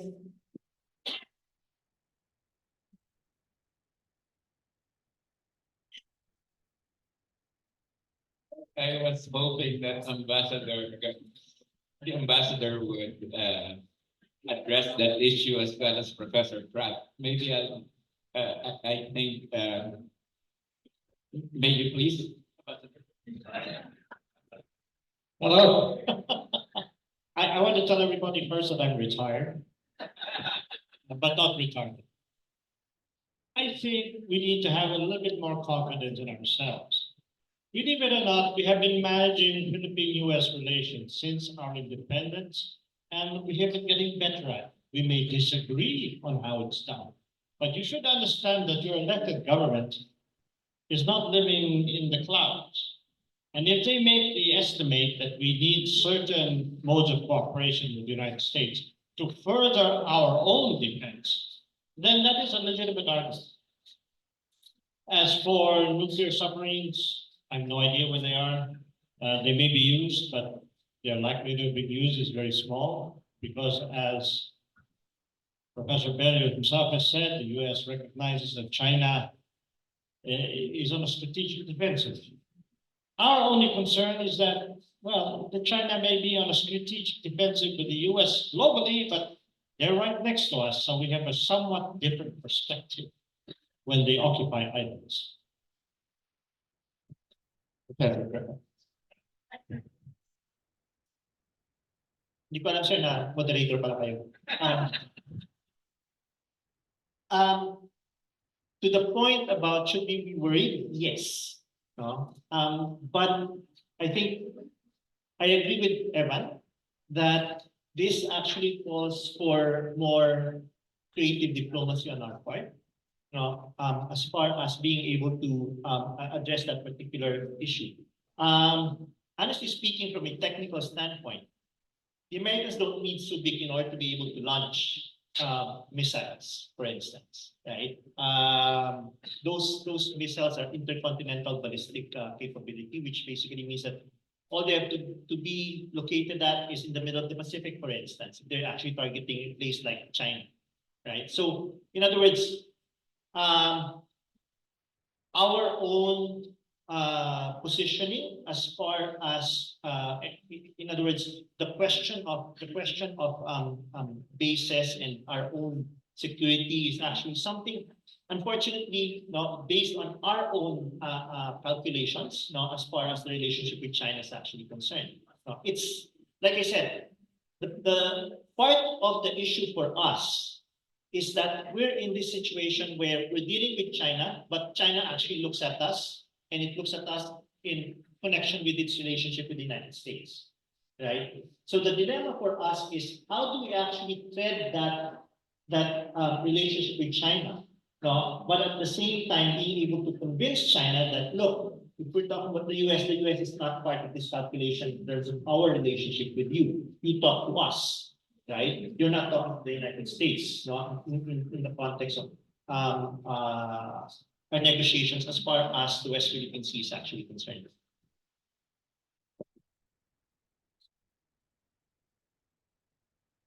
The only thing I would add here is that the problem, I think, with our foreign policy, one of the problems is that it's the political appointees that create the problems for our foreign policy people, our professionals. I would just like to say that this is all my own experience with dealing with very, very good foreign policy, foreign affairs personnel when I was a member of Congress and I was the head of the Committee on Overseas Workers Affairs. And you really have a very good professional staff, I would say, Ambassador.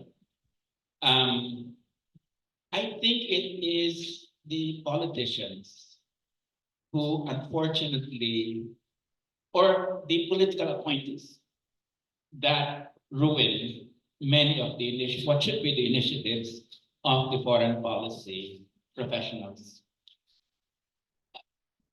I mean, look at this fellow who is the head of our ambassador to the United Kingdom. He does not come from the ranks, okay?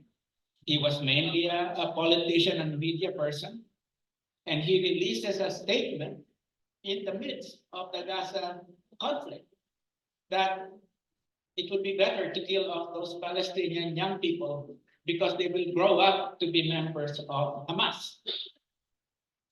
This was stunning. There was such a big reaction to it that they had to delete that post by this person. I'm just saying that it is the political appointees that create the problems for many of our foreign policy professionals, for whom I have much respect and I work with in the Middle East. For instance, we went out looking for Filipinos who had been stranded during the war in Syria. And these were very brave people on the front lines. So again, I would just like to say that we really need more policy space for our foreign policy professionals. And let the politicians cease interfering because I think they already have thought about some of the solutions. Bigyan lang natin sila ng independence, no? Ang problema kasi, pag what's happening right now is the president, for the sake of protecting his family's vast fortunes abroad, has been blackmailed by the United States, who can easily seize all the Marcos family's assets if he does not toe the line with the United States and confront China. So this is the big problem because with such a diplomacy of blackmail, what the current government has done is outsource our foreign policy and defense policy away from Philippine institutions to the Pentagon and the State Department of the United States. And that is no way to run a country and manage a foreign policy. Thank you, Walden. And now, because we are actually already 14 minutes over time to accept our last question on Zoom. This is from Wilson Fortaleza, and it's also directed to the whole panel, whoever wants to answer. Will war remain an instrument for preventing declines as what old empires have done, not only in maintaining their attained hegemony, but also for conquest of new markets? Or is there a recognition now that advanced warfare capacity developed among major economic and military powers is a lose-lose situation? An example of this is the failure of the US in fighting smaller wars in the decades past. Maybe hear from the panel on this question.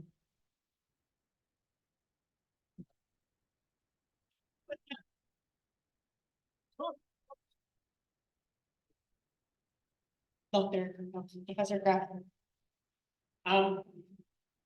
You're talking about hegemonic decline and replacement, right?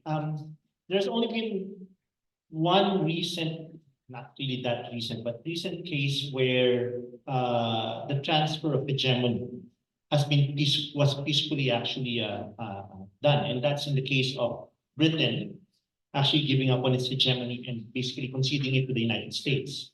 That's the only time. Every time there's actually it's in the literature we refer to it as hegemonic wars, right? And they are the most dangerous kinds of wars, so to speak, simply because of the amount of destruction and deaths that actually take place. But see, when Britain actually ceded its position as hegemon, that was in the wake of the Second World War. There was no need for a hegemonic war between Britain and the United States, precisely because a hegemonic war had just taken place.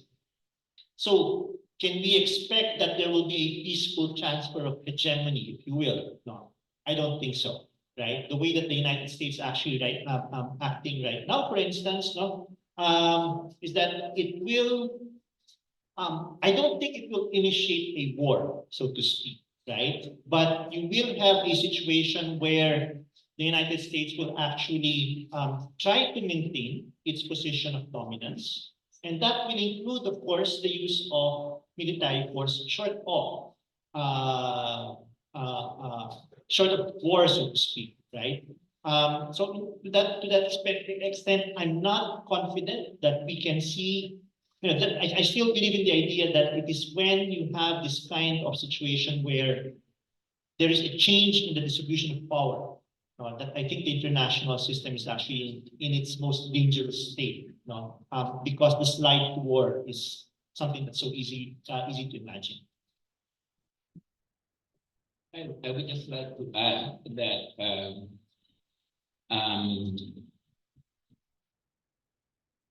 I think that while the possibilities of, the US moving from cold to hot war, especially with respect to China, are probably low at this point. The problem here is that we often view war as a rational calculus.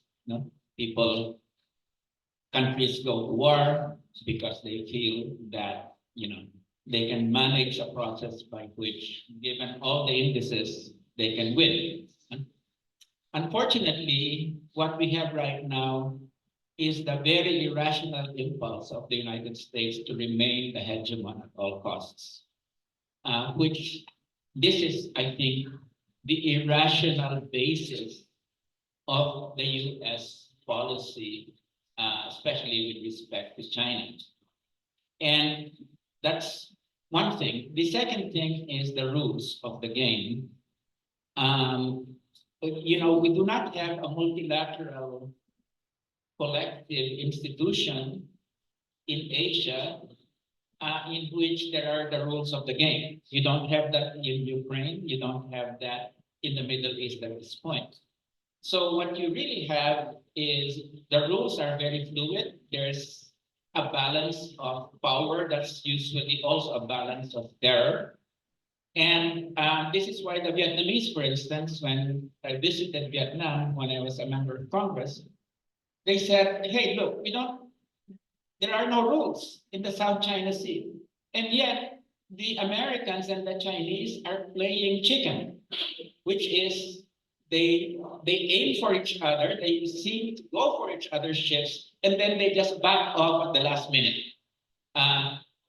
One of these change the movies, play chicken with the cars, no? Now, the Vietnamese said, what if nag-miscalculate yung American ship? It thought it would back off at the last minute and it collided with the Chinese ship. Because there are no rules of the game, a ship collision can go into a higher form of conflict.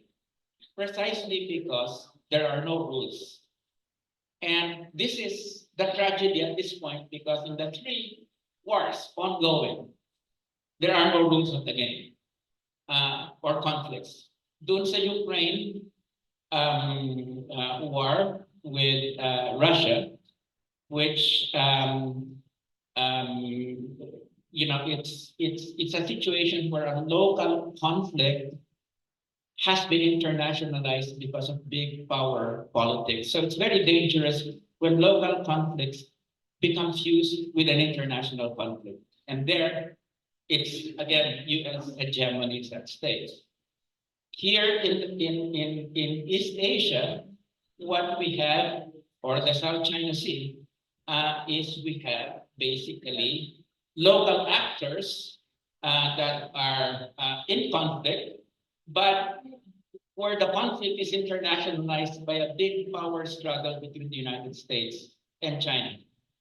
And finally, in the Middle East, there are, what you have here is basically the local settler colonial state of Israel's policies being tied up with the hegemonic power of the United States. So it's when local and international factors begin to fuse that you have very dangerous situations.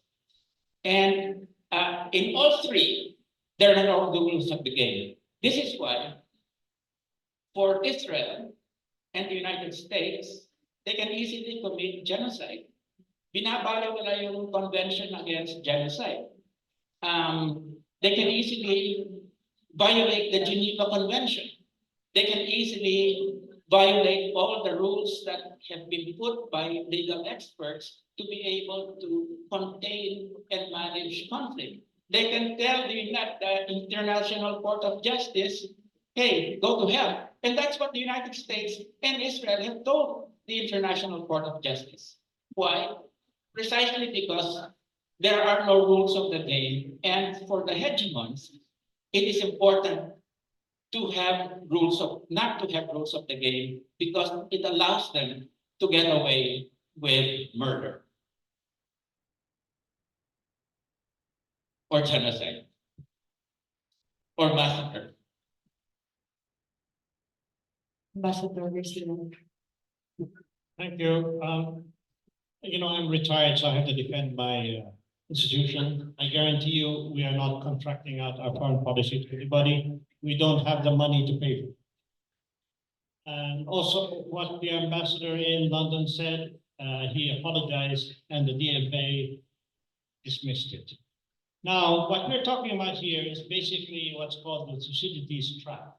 And the only problem with that trap is that we are trapped by the past. I think it is safe to say that the chance for a general nuclear exchange is almost nil. It will only happen if some crazy person sets out the first missile, and I guarantee you that first person will not be Chinese and will not be American. I will leave you to imagine who the last one might be. But a general nuclear exchange is unlikely because it would serve no purpose. What you have to look at are the so-called conflict short of war. Conflict short of war, which have been used since time immemorial by the big powers to poke each other. And what's important is to make sure that you, Philippines, does not become one of those. So if we defend ourselves, it is for our own interests, not for anybody else's.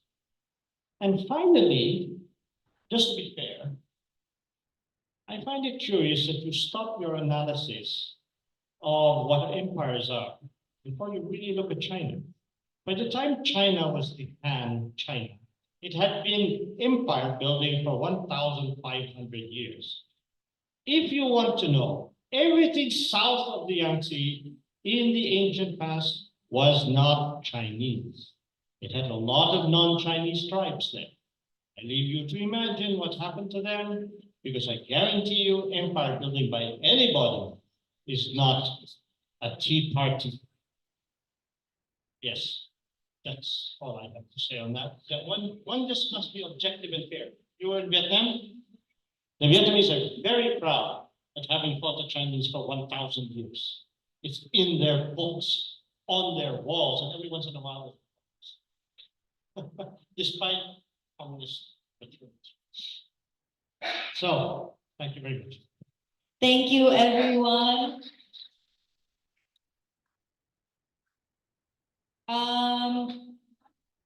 We'll be closing the floor for questions unless there's one last. One last comment from Princess and Jenny, but I really have to close after Princess. I would like to thank Ambassador Evans for mentioning the important role also of the NGOs, of the social movements. No? When you said that small states, small powers are struggling for policy space, that is also what the social movements like us, I have been involved in social movements, in activism from decades. So that is also what we want, to have an active role in seeking for greater policy space for people-oriented movements. You have all these hegemons and all these smaller states, but people, that's how we look and assess and measure the whatever big powers and governments do is how they affect people. And so that is how we have been involved in changing even the WTO, in really practically making it ineffective.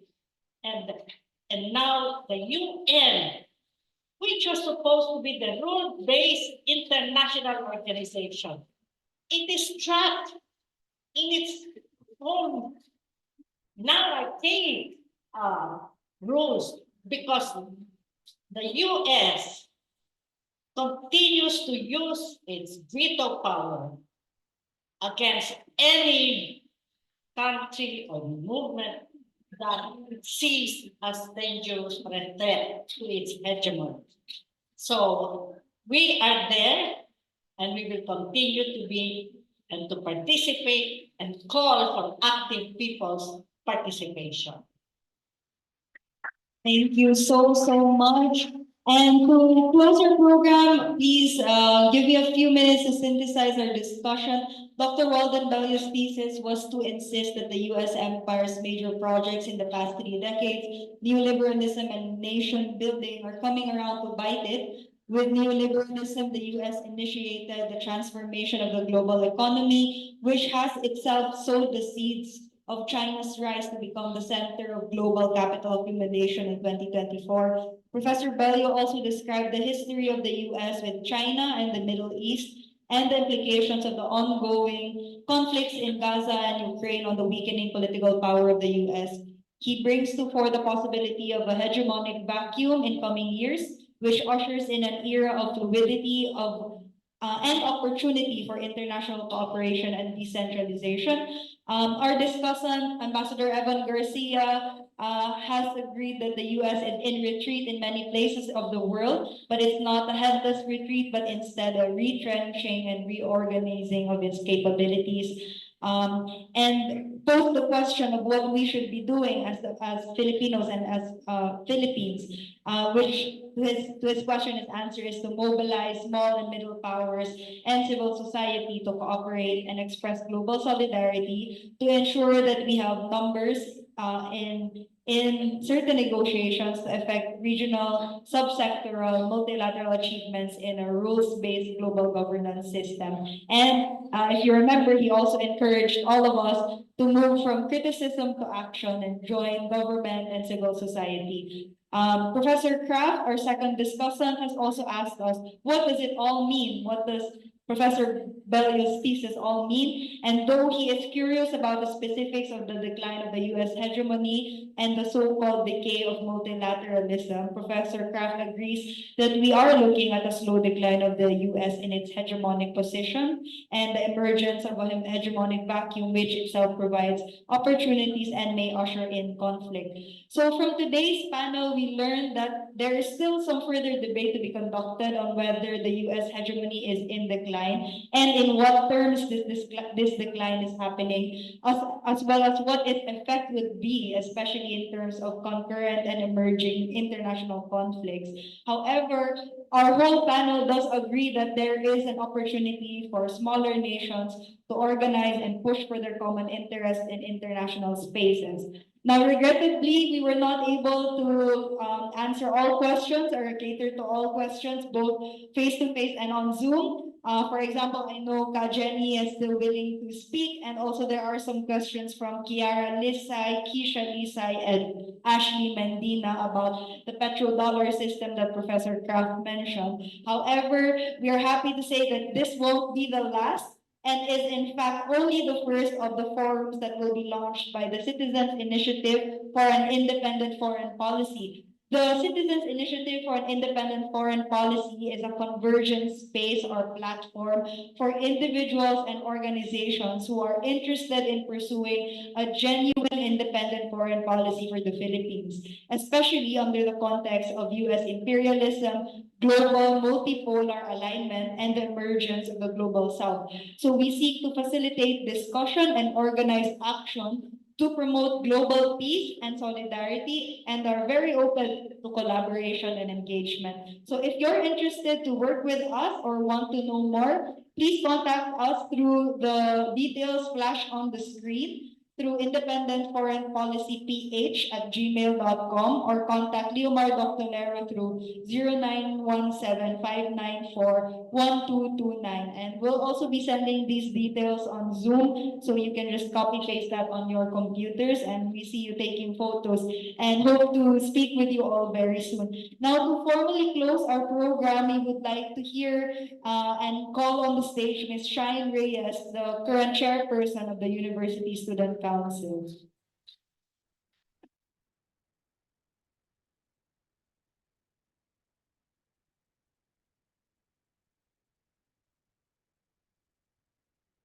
Hi, sana okay po tayo lahat. Ayan, as we conclude this forum on the potential decline of the US empire and its implications, it's evident that we stand at a critical juncture in global geopolitics. So the discussions today have shed light on the complex interplay of historical alliances, emerging powers, and shifting dynamics of power on the world stage. And amidst these transitions of whether the US has an absolute decline or if there are new powers to arise, we cannot ignore the realities on the ground. There is the militarized foreign policies and regional conflicts. The marginalized sectors are being harassed, killed, bombed. Palestine, the Middle East, Europe, and Asia serve as stark reminders of these, and we need not look far because the Philippines has also been victim to these unfair treaties. There are trends, futures thinking, and projected trajectories. We have discussed the global conflicts, but it begs us to remember that we can navigate the future and it is not predetermined. It is shaped by our actions, our decisions, and our collective will to forge a path towards peace and justice. So before I end, let me thank all our esteemed speakers, Sir Evan Garcia, Sir Walden Bello, Prof. Raman Kraft, Sir Ed, our participants, both online and on ground. Please give them a warm round of applause. And of course, for the people who made this possible, the Citizens Initiative for an Independent Foreign Policy, the CIDS Program on Alternative Development and Strategic Studies Program, and in partnership with the UP Diliman University Student Council. So let this forum serve as a catalyst and a challenge to us for continued dialogue, collaboration, and of course, international solidarity After all, those who do not move do not notice their chains. Thank you very much.